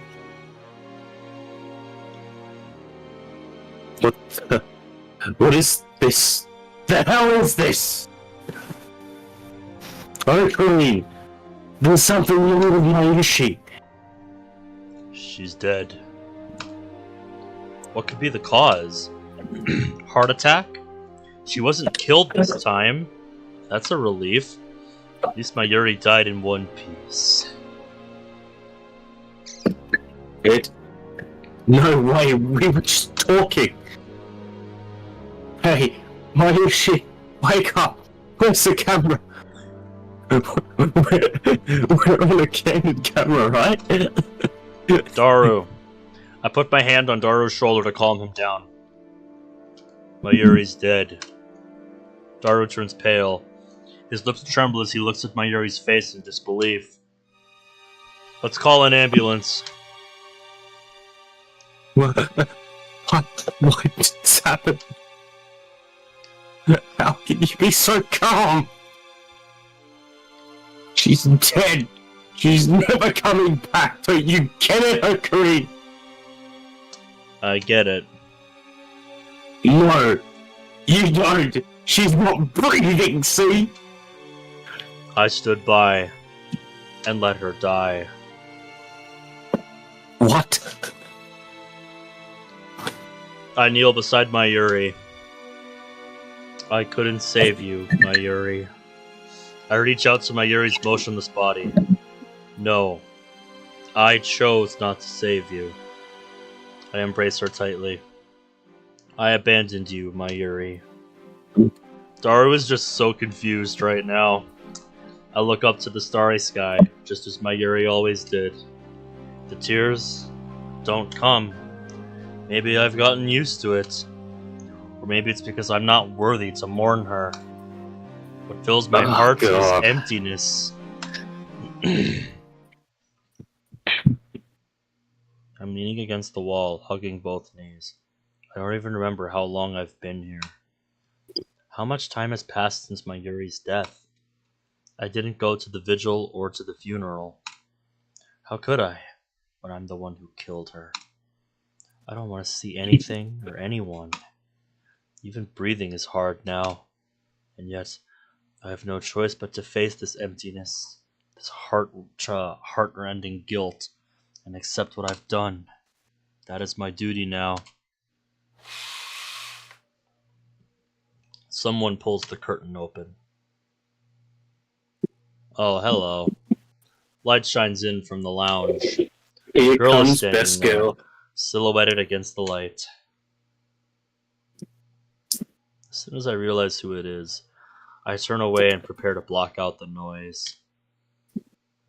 Okabe, it's been 3 days. Will you at least eat something? Oh. You knew, didn't you? You knew that Mayuri would die. I'm just curious what the cause was this time. I think it is just convergence that she will die on that day. Well, yeah, obviously any time. the greater reason is convergence, but like each time like we got to the convergence point, it was a different cause of death because of the circumstances. That's more what I'm curious about. It's as if Mayuri's heart just stopped on a dime. But consider the fact that, like, no matter what the cause was, like, in before that, where he decided to reverse world line changes, that she died no matter what happened anyway. Yeah, exactly. Like, it was just causality caused that her death would happen at this time. Yeah, like, I know that. The cause. I know that. I'm just curious, what it was that time, because every other time it was fairly obvious, but that time, it was just she just all of a sudden dropped dead. So, like I said, did her heart stop or something? Like, what happened? At least it was, like Okabe said, it was peaceful. She, stayed in one piece, but still. Like, damn. What even happened back there? Why don't you time leap? I was sure that you would do anything to save Mayuri. Even use the time leap machine. What happened to your plan to change Urushibara-san's gender and take back the IBN 5100? You were so set on saving Mayuri. What are you still doing here? Wait. It's kind of a rip to choose the route. Like, what the fuck are you doing? Did you already send the D-mail? Did you already change world lines? If so, and you're just a remnant of Okabe left behind, then that means world lines are parallel and this line is doomed to continue without Mayuri. I didn't send the D-mail. My voice is hoarse, maybe because I haven't spoken in 3 days. What do you mean? I couldn't change Luka back into a guy. Instead, I chose to accept fate. You chose to accept fate? That makes it sound like I wasn't responsible. I stood by and let Mayuri die.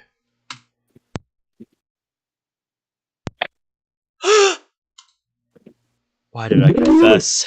It's not something I should confess so easily. It's like I am admitting to murder. It should have been a secret between Luka and me. And yet, do I want to be blamed? Does that make me feel better? It hurts to live with this bottled up guilt. At this point, I welcome condemnation. Caruso isn't one to mince words. I'm sure she'll tell me exactly what a worthless human being I am. However, will you eat? Caruso betrays my expectations. I can make cup noodles if you'd like. Or should I go get something? Say something. I killed my Yuri. Why won't you blame me? I suppose I could, but why?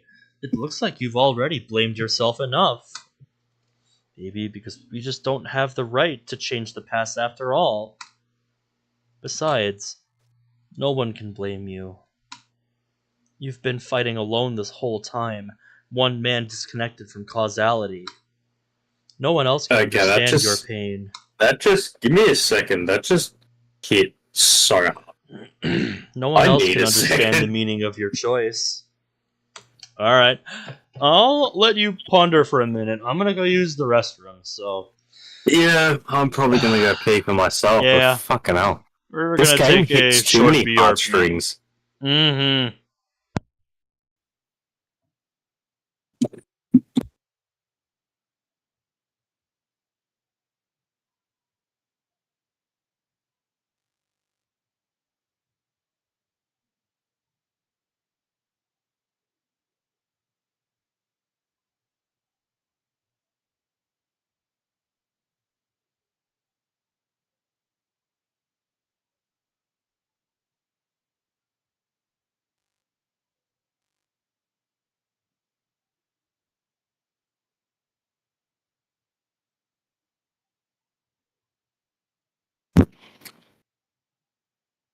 To all those in the chat, I'm still here, drinking my rum and coke.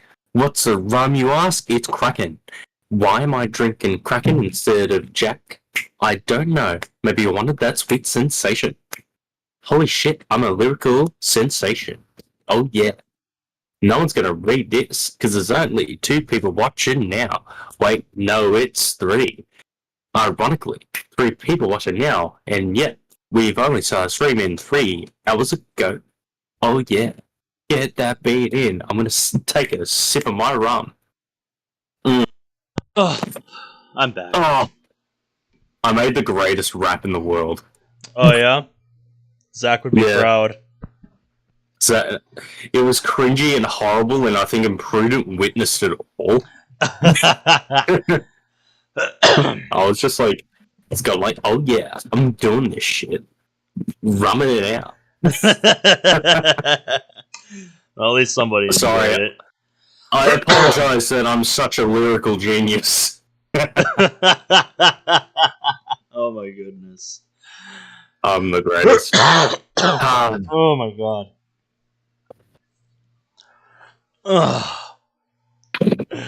Oh good, that means I can look at it later.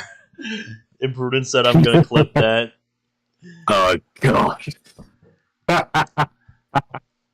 Oh god.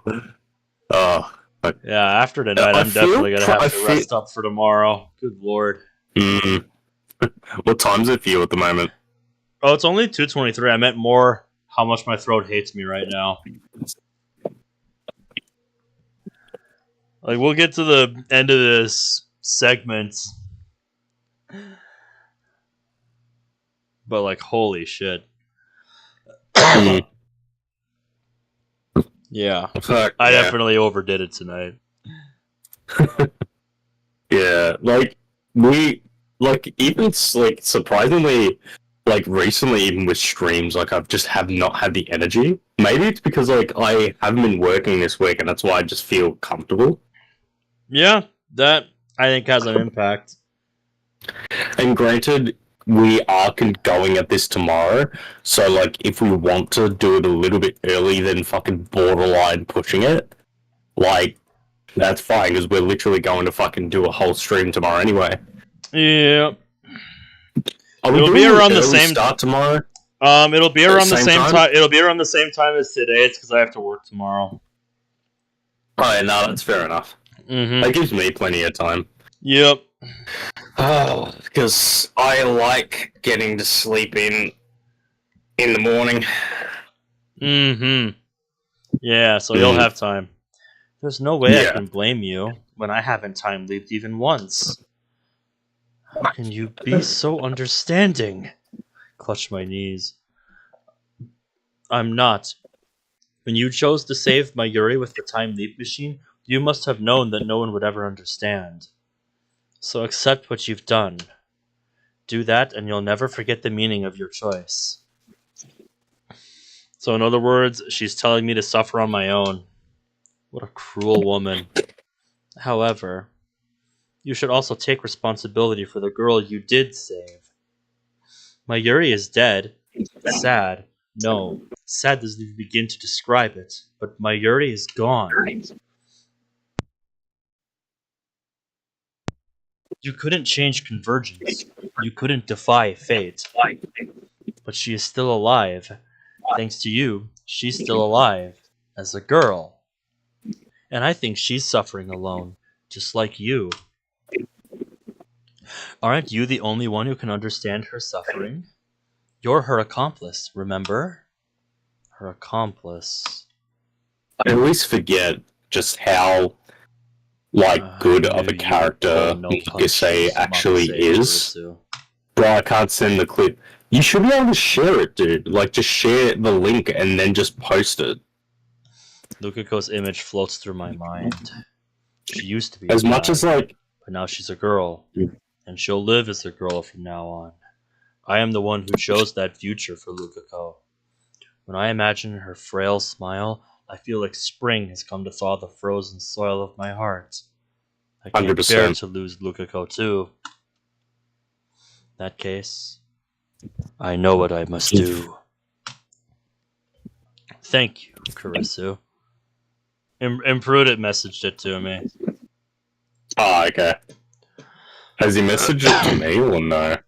Here, I'll pull it up on stream. Oh yeah, he timed out the server. Yeah, did you forget that you did that? Honestly, yes, I did. Oof. Caleb becomes a second Eminem. Play that on stream, 100% go. Those in the chat, I'm still here, drinking my rum and coke. What's a rum, you ask? It's Kraken. Why am I drinking Kraken instead of Jack? I don't know. Maybe I wanted that sweet sensation. Holy shit, I'm a lyrical sensation. Oh yeah. No one's gonna read this, because there's only 2 people watching now. Wait, no, it's 3. Ironically, 3 people watching now, and yet, we've only started streaming 3 hours ago. Oh yeah. Get that beat in. I'm gonna take a sip of my rum. And I think that's the moment I came back. Good stuff. Good stuff. I'm surprised that flowed so fluidly, and usually, I'm not a musician in the slightest. I would have to plan all that out beforehand for that to sound that smooth. I'm good at improvising. Mm-hmm. Which is honestly because I did a lot of practice, and if anyone who is a long-time member of the server knows about the Gooseman Chronicles, that's honestly was practice of writing for me. That I gave pretty much the premise of Gooseman was the you can literally look up in fucking writers chat and find some of my Gooseman stories, but it was a practice as a writer for me that I gave that pure obnoxious example. It was ludicrous. It was fucking ridiculous. So you pretty much had the start.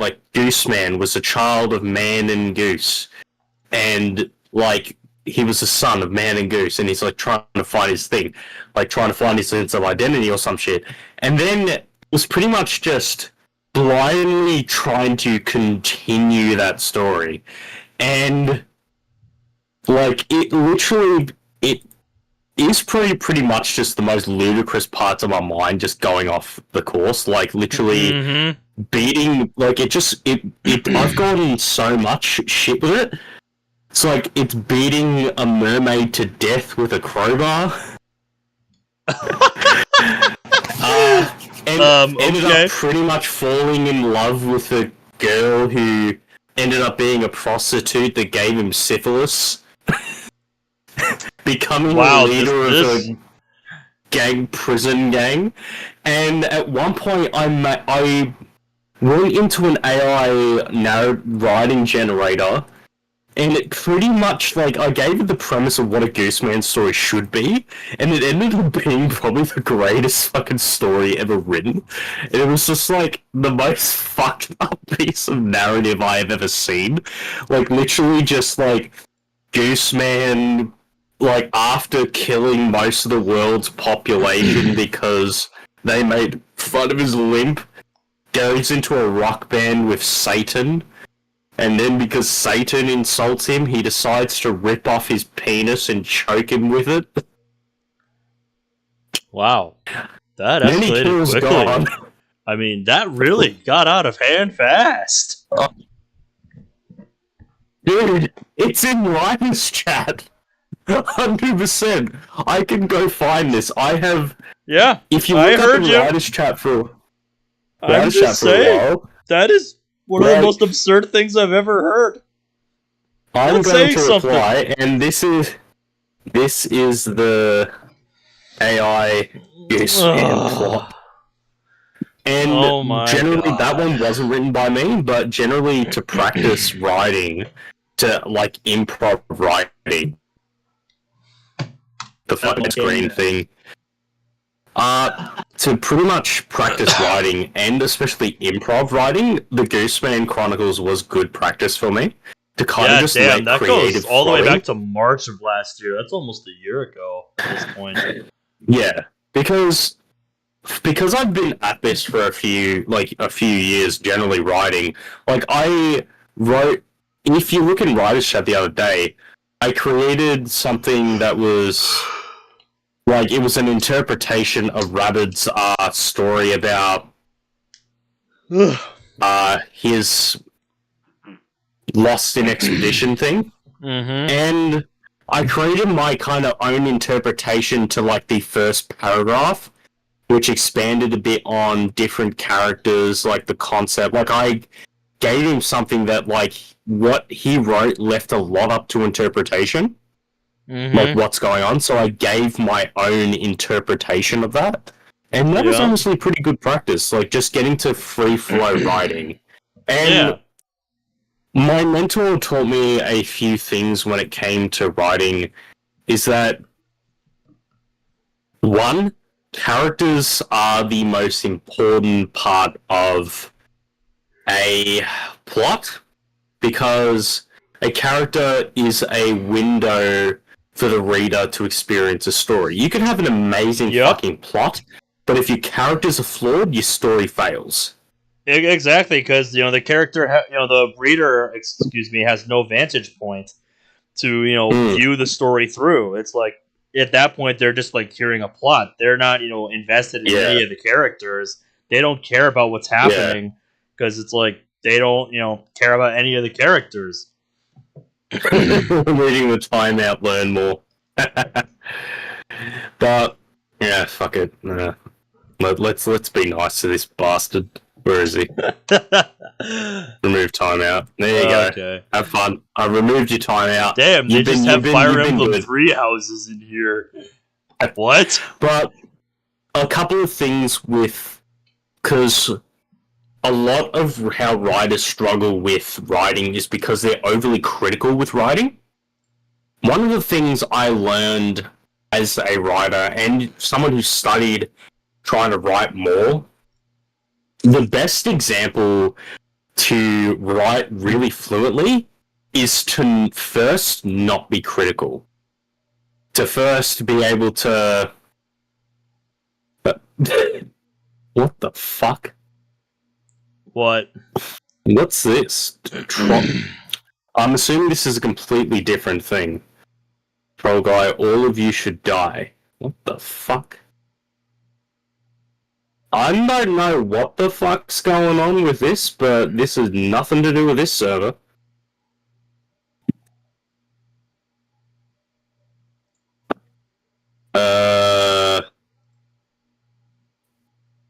Fair enough. I just like his profile picture. Anyway, so when I write, I like to get, if I'm writing a generally decent chunk of dialogue, I like to just freelance a lot of it. So just our writing parts of our brain are technically two parts: the creative part and the critical part. And anyone who isn't an experienced writer kind of like is a combination of both. So when you're writing something, you're just overly critical of what you're writing in the instant. But if you learn to separate that from creative writing to critical writing, you can do something as you can write creatively first and just put out whatever the fuck you're going to write. And then you activate your critical part of your brain and then go back and then fix what you can write. When you do that, you honestly end up being a lot more efficient as a writer, being able to push out more of that writing and being able to, like, not slow yourself down. You have more of a chunk to be critical of, you can change, you can add things, you can remove things. It honestly is a good thing for a writer to get into, to allow, like, your creative side, as much as it's flawed, without spelling mistakes or spelling changes, without, like, grammar being a thing. You just write for the sake of writing, and then you go back to fix it. So for any of you who are in the two people who are watching, who are pretty much the other one, including me, who's a writer, it is a good habit to write first, and then figure out if you're shit later, because that is how you actually get the bulk of writing done. Just a little bit of hint of my 5 years experience. I just see a black screen. In parentheses, I've been doing that since when I started writing. And yeah, that's because I decided to hide the text box like I do when we just go off on a rant, when we go off on a tangent.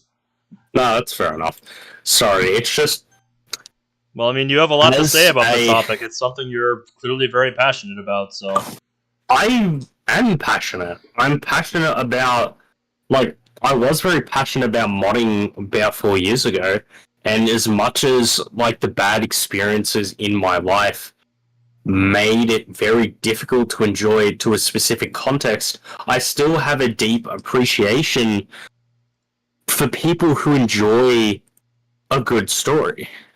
And it took a lot of time to actually make peace with a lot of the bad things and not just be overly negative for the sake of being negative.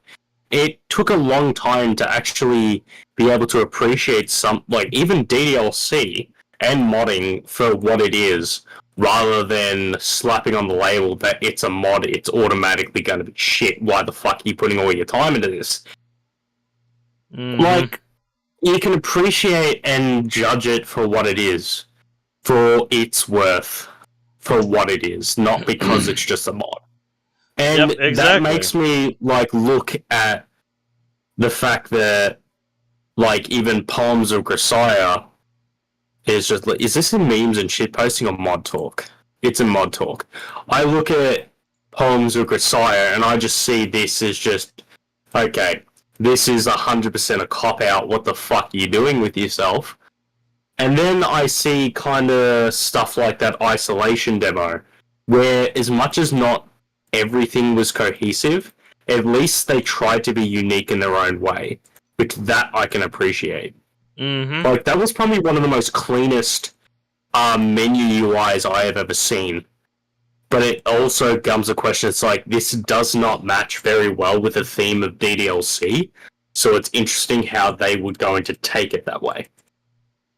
Like, and that's really what I like to see, you know, when I go looking for mods and stuff, just Like, stuff that one thing I learned comes across I as think more is unique, something that's appealing to me, and just something that would be fun to check out. See if it goes somewhere. Like, one thing as a developer, not just a writer, that like if you're focusing on an entire project, something that you have to keep in mind is theme, because theme is probably one of the most things that can make or break a project.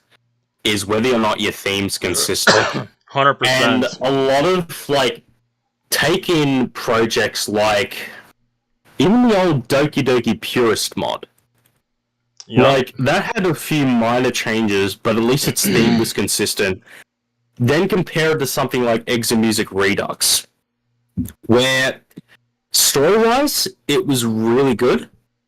Everyone shits on Exomusic Redux literally just because it's Exomusic, let's face it. Yep. People are just critical because we know what people are like. But cinematography, which is very unique, is something I did not see in anything else, which was unique to itself.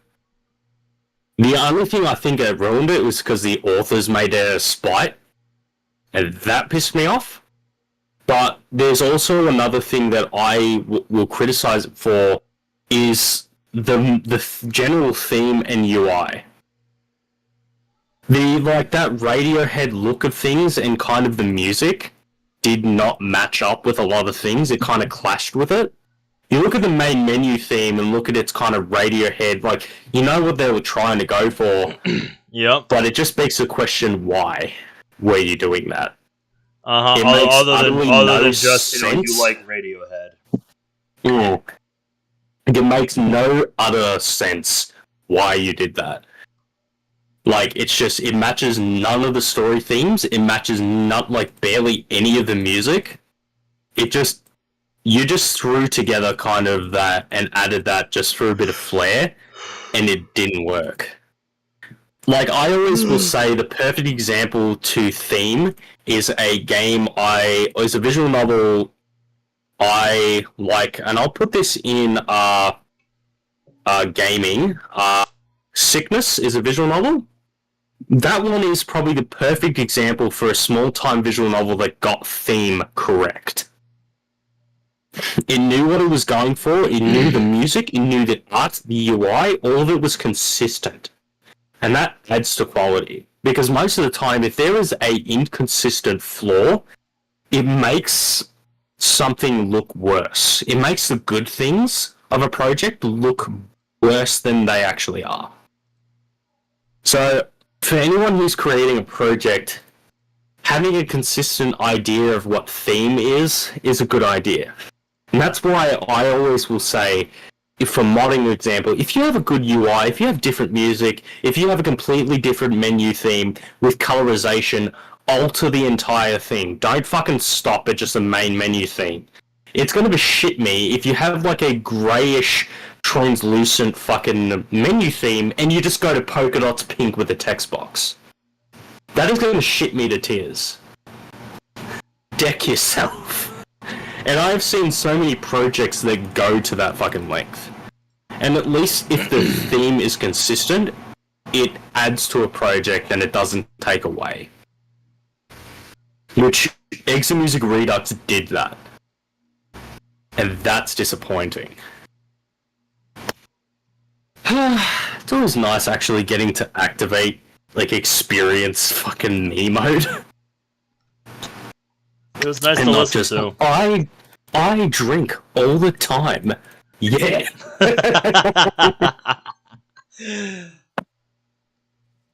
But yeah. To sum up, theme is nearly more important than individual elements, because theme is how individual elements mesh together. And if you have a fucked theme, then nothing's gonna work. Mm-hmm. It's just gonna feel like you're pulling things out of your ass because you thought. Yeah, like let's look at Steins Gate, for example. It has a consistent visual and auditory theme. Like, you look into the music, it has that kind of desolate, empty feeling. The text box right now is that white contrast line, white text, and then a partially transparent background with some little splotches and some grey markings. simple to make, but it works. You go into the main menu, like go into the options, like click pause or something. Like, you've got a very technological background, like with old tech. You've got Ferris wheels, you've got old, like, graphs for, like, grid patterns. You've got something that is very fluent to the time. You have something that matches part of the GUI that comes a time part. If you have the actual phone, you have a time. The option screen molds around it. So this is something that matches generally even the theme of the story. That is a good example of theme done right. In this context, you've got something that has that desolation that works in the very story theme in that time period that is a very technological, old, like early 2000s, like TV kind of thing. Like CRTs, like generally the theme. Like the design, the visual design incorporates with what the entire story represents. It should be consistent. If you have contradicting theme, it's fucked. And that is why everything from GUI design to menu theme to like visuals, auditory, story, it should match up because that is what theme is. And if you get theme right, you've got most of everything down.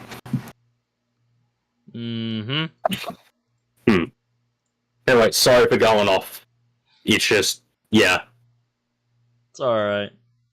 I like listening to you ramble on about stuff like that.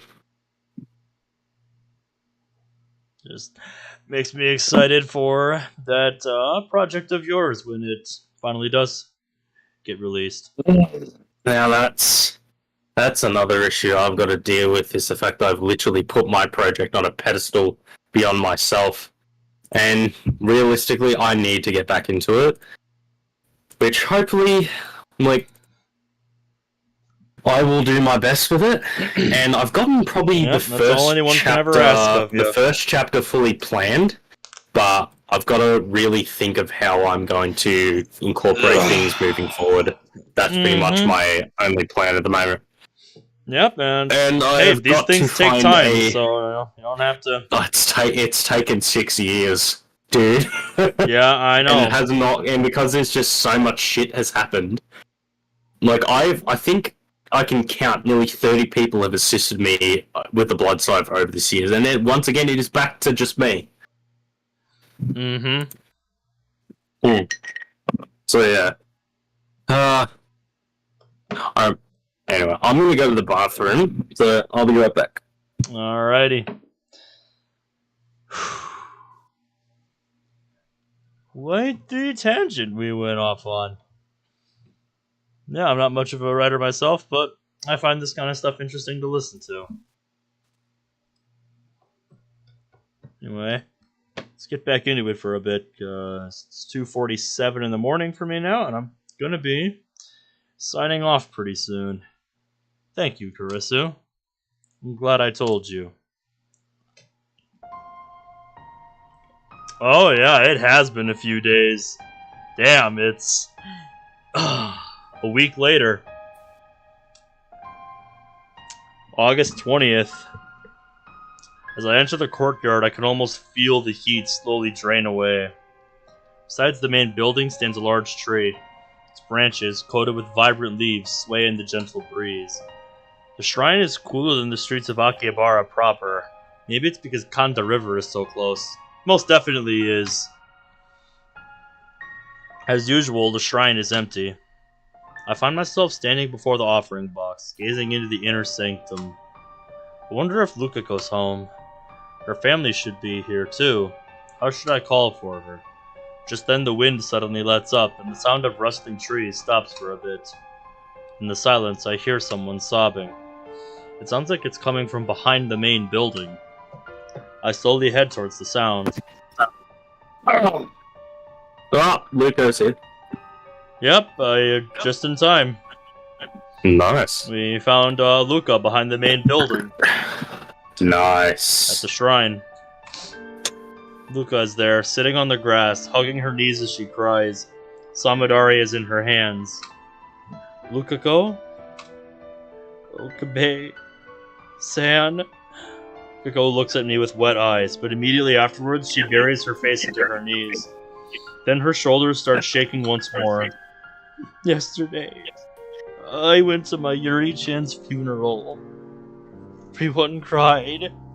Didn't know my Yuri-chan was loved by so many people. Of course, I loved my Yuri-chan too. Not really good with people, but she was always so nice to me. She was my best friend. I lost the words I was about to say. All I could do was sit silently next to Luka. Why, Okabe-san? Why are we still alive? Damn! My Yuri-chan is dead. I'm still a girl. But she remembers being a guy. Luka is beginning to have gender identity issues. I have no idea how that feels. Just as Karistu said, Luka is disconnected from causality too. It just feels wrong for me to keep living like this. It's not wrong. I try to cheer her up with those meaningless words, but Luka shakes her head in denial. Is there a way to save my Yuri-chan? Not anymore. No. That can't be! Still crying, Luka stands and pleads with me. Let's keep thinking. I'll do anything to save my Yuri-chan. I heard from my Yuri-chan before. You made a device for traveling back in time. Is she talking about the time leap machine? We use that. We can't. If we go back in time, I'm sure we'll find a way. There is no way. I make that firm declaration with hung head and clenched fists. Maybe cruel, but all we can do is accept my Yuri's death and keep on living. You can't give up. Why are you giving up? Aren't you sad that my Yuri-chan died? There's no way to save her. No! I don't want my Yuri-chan to die! Luka! I grab her shoulders and look straight into her eyes. Did you think it was easy for me to give up? That's another thing I want to add. Just listening to music now, that it feels that the piano is playing off into a completely desolate and empty place. That's like echoing slowly into just the middle distance. Yep. It's... that is... I'm glad that after like all the experience I had, that's kind of the stuff that I notice. She was my precious childhood friend. I would have done anything to save her. I tried to find a way. I tried everything I could think of. Do you know how many times I've gone back? But nothing worked. The universe wants her dead. No matter how hard I tried to avoid it, fate snatches my Yuri away. I sacrificed other people's memories and dreams, all to save my Yuri. I didn't care who I hurt, as long as I could save her. But I can't do it anymore. There's nothing I can do. No, there is something I can do. There are still things I can do to save my Yuri, but I chose none of them. Theoretically, it's not impossible. But it is impossible for me. I'm sorry. I didn't stop to think about your feelings. It's not impossible, is it? There's still one more way left. If you turn me back into a guy... I can't do that. There's no meaning to our choice if we do that. I chose Luka over my Yuri. Ultimately, that's all there is to it. Please, Okabe-san. I don't want to be a girl so badly that I'd sacrifice my Yuri-chan. Please save my Yuri-chan. I won't turn you back into a guy. Why? Why won't you? That's what I chose. I can't keep on hurting people to feed my ego. Besides, even if we go back to the original world line, there's no guarantee that we'll avoid my Yuri's death. I won't sacrifice anyone's memories. I won't sacrifice your memories for a small chance like that. It's over. But, Okabe-san, this is unforgivable. I don't deserve to live like this. How can I go on, knowing that me being a girl contributed to my Yuri's death? That's too heavy a burden for me to bear. Why? Why didn't you send the mail to my mom's pager 18 years ago? Oh god. Why didn't you choose my Yuri-chan over me? You have nothing to be ashamed of. It was my choice. I killed my Yuri. The guilt is mine. I am the one with the power of a god. I am the one who chose my Yuri's fate. Therefore, I am the one who must bear the responsibility. Besides, I want you to be happy. Okabe, you understand, she won't be happy knowing this. Oh, God. You can't have your cake and eat it too, buddy. Happy? Nah, you can't. Can I possibly be happy? That's one thing. My Yuri died because of me. Too. It's one way or the other. Wasn't because of you. Please, never say that again. You may be sad now, but I want you to keep going forward and live enough for it's my gonna Yuri echo for a bit. I just need to close some stuff on the wall. Okay. No. I don't want that. Lukako clings to my chest. She stares into my eyes without wiping away her tears. In that case, I want to help bear your burden. Together. Bear it together? Don't be ridiculous. I'm a man disconnected from causality. I chose to stand by and let my Yuri die. Ugh, excuse me. Oh, fuck. Then I'll disconnect myself from causality too. I regained my memories of you guys. Doesn't that mean I'm already disconnected? I also know I'm only a girl because my Yuri paid for it with her life. We're accomplices. Karisu said the same thing. We're accomplices, Lukako and I. This sadness, this guilt, I want us both to embrace them, so we don't forget. We are disconnected from causality. Nobody else can understand us. That's why I understand. I embrace Lukako strongly. Let's bear our burden together. Let's live with these memories together. Can I stay by your side forever? I love you. I know I'm betraying my Yuri-chan, but I want to be with you forever. Of course. This is one thing the anime didn't do. We both bear the same burden. We'll accept my Yuri's death, but still live on, shoulder to shoulder.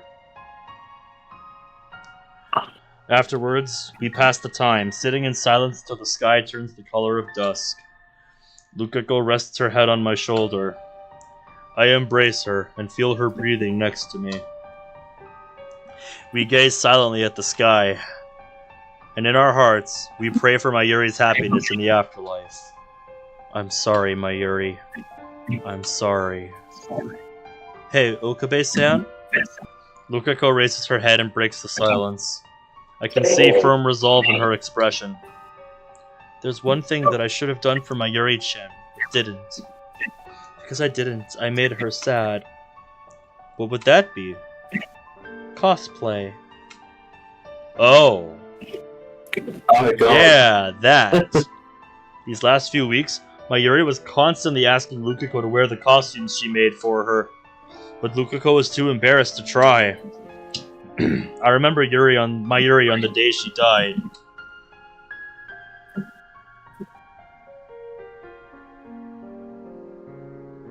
Well, what better time to bring that up than now?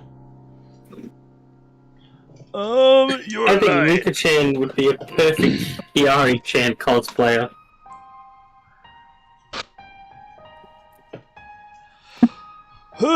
Luka-chan's so cute. She makes my Ishi's heart throb, you know? Luka-chan's usually a very obedient girl, you know? She really speaks her mind. When you cosplay, you become another you. Uh-huh. That's why I think if Luka-chan cosplays once, she'll definitely find a new Luka-chan, even if it's embarrassing at first. When that happens, she'll become more assertive than before. Maybe even dominate you, Kareem. Stop fucking with my soul! Even on that day, Mayuri only talked about Lukako. Even though I stood her up on my promise to bring Lukako to Kamima and made her lonely. Mayuri wanted Lukako to cosplay from the bottom of her heart. Can your time machine take me back to that day? You mean you want to go back? Lukako nods firmly. Are you serious? Nobody's used the time leap machine except me. It's never failed so far, but if something does happen, it might not be reversible. CERN's test subjects turned into jellymen. Something like that could happen to her, or she could lose her memory like Suzuha did. It's too dangerous.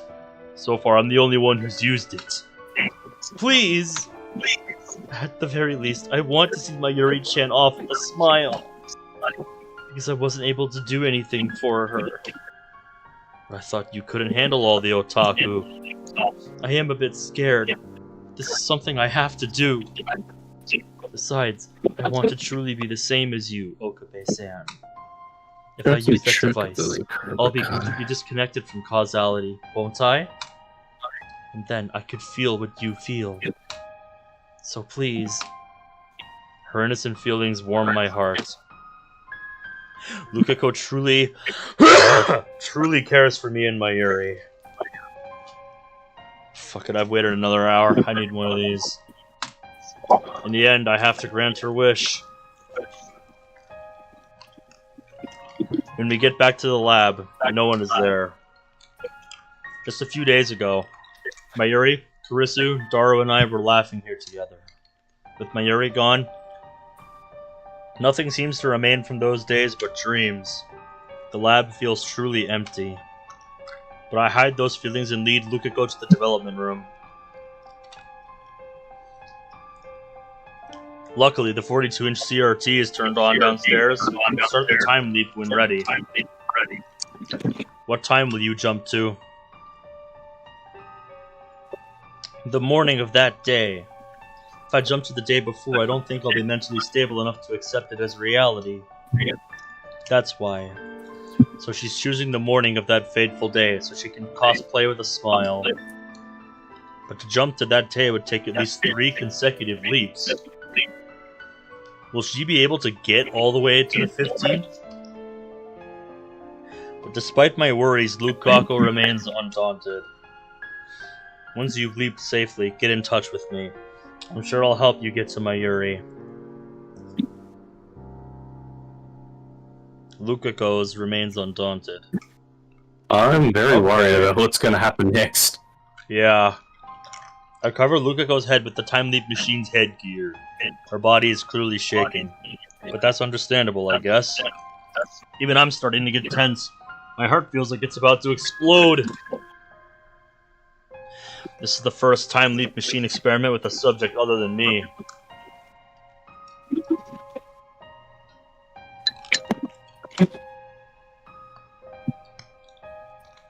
I can't stop thinking about the worst case scenario. Don't worry, your brain will hurt a bit, but the pain will go away soon.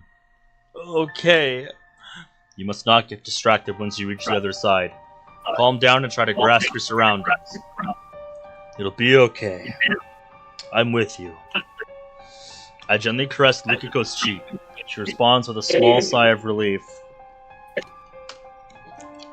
I'm going. I nod and hide the shaking of my fingertips as I set the microwave timer. Here we go. I'll be sure to come back. Yeah. I'll be waiting.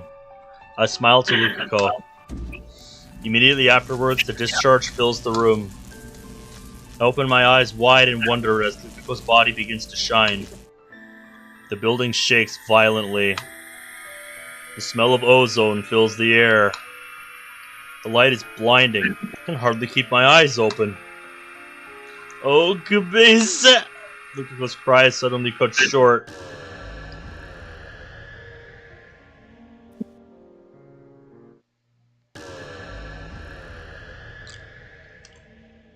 A shock ripples through my body, like it always does right after time leaping. What The... What This the time, fuck happened? I wasn't the one who leaped. But nevertheless, I teleported from the lab to Ganabayashi Shrine. Did the world line change? No. Reading Steiner didn't activate, so I don't think it did. Then why? Was it because of Lukaku's changes to the past? I look to the side, and there I see Lukako. Check the phone! She gets up and smiles once she notices my gaze. Want to see the pictures? Pictures? What's this about pictures? It worked. I did it. Don't you remember? You suddenly started acting different just now. Right after you leaped into the past, I found myself standing here. Did you go to Kamima? Lukako once again bursts into tears. Then she slowly nods. She takes out a few pictures and hands them to me. Mayuri-chan was so happy. I look at the first picture handed to me. I gasp in surprise when I see what's on it. Looks like we really got carried away. I realize that I'm crying. Oh my god, look at you!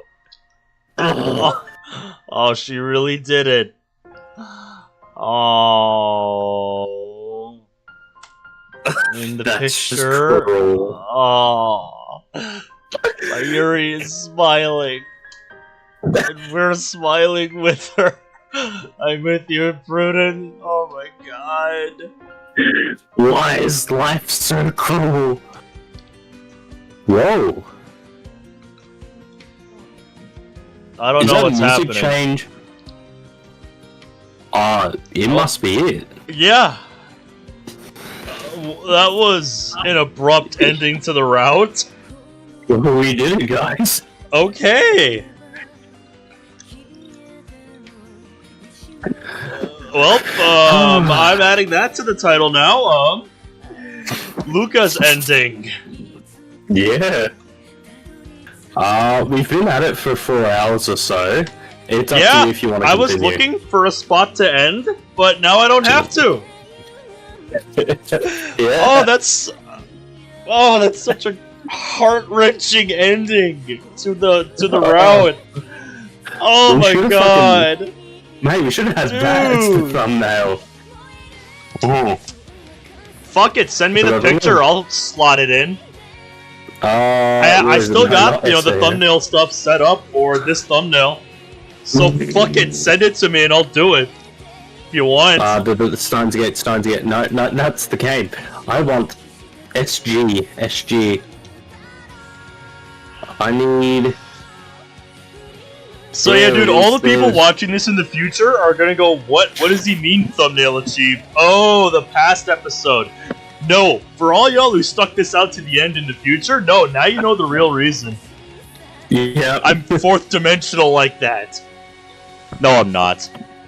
There you go, mate. Oh, alright, he sent it. Oh, perfect.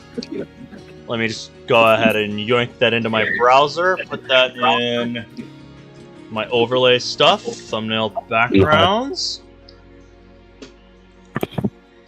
Oh, wow, I did not expect to finish Luka's route today. Oh! Oh my god! Oh! What? Link of Corruption and Rebirth completed? What? You know, we had the same frame. What?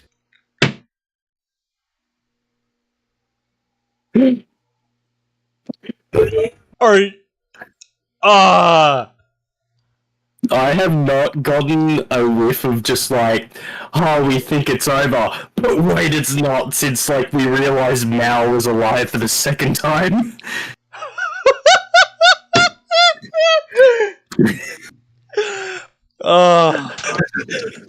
Joke's on you. This was his origin story. Oh my god. Jesus Christ. Yeah, dude, I literally have it. Oh god. I can't anymore with this shit. Nope. I can't. They really were dead serious about forever.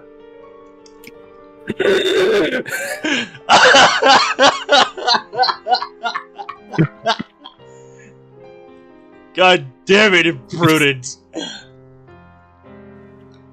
Now I can't forget.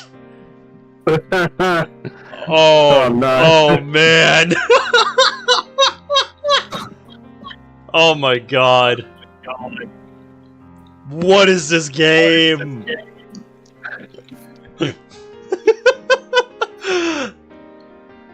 Oh man.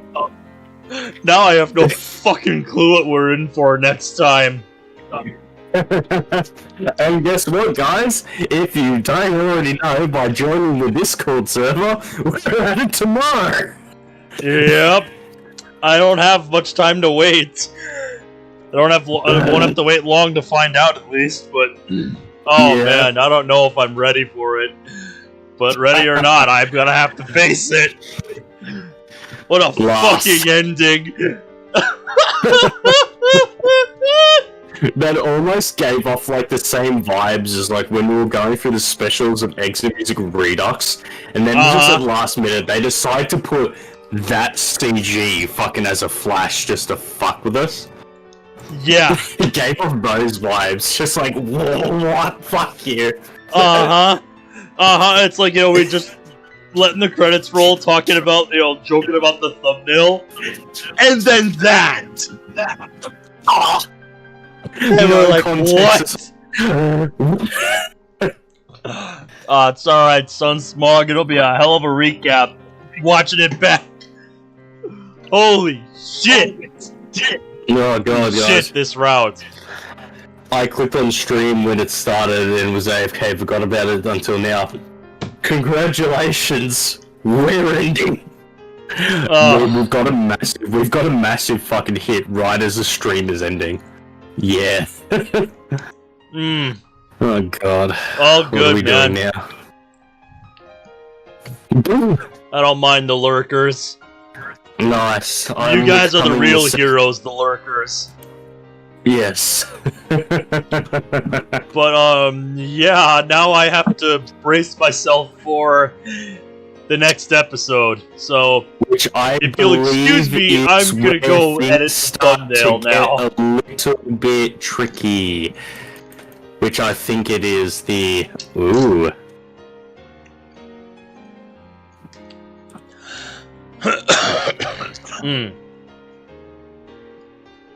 Oh man.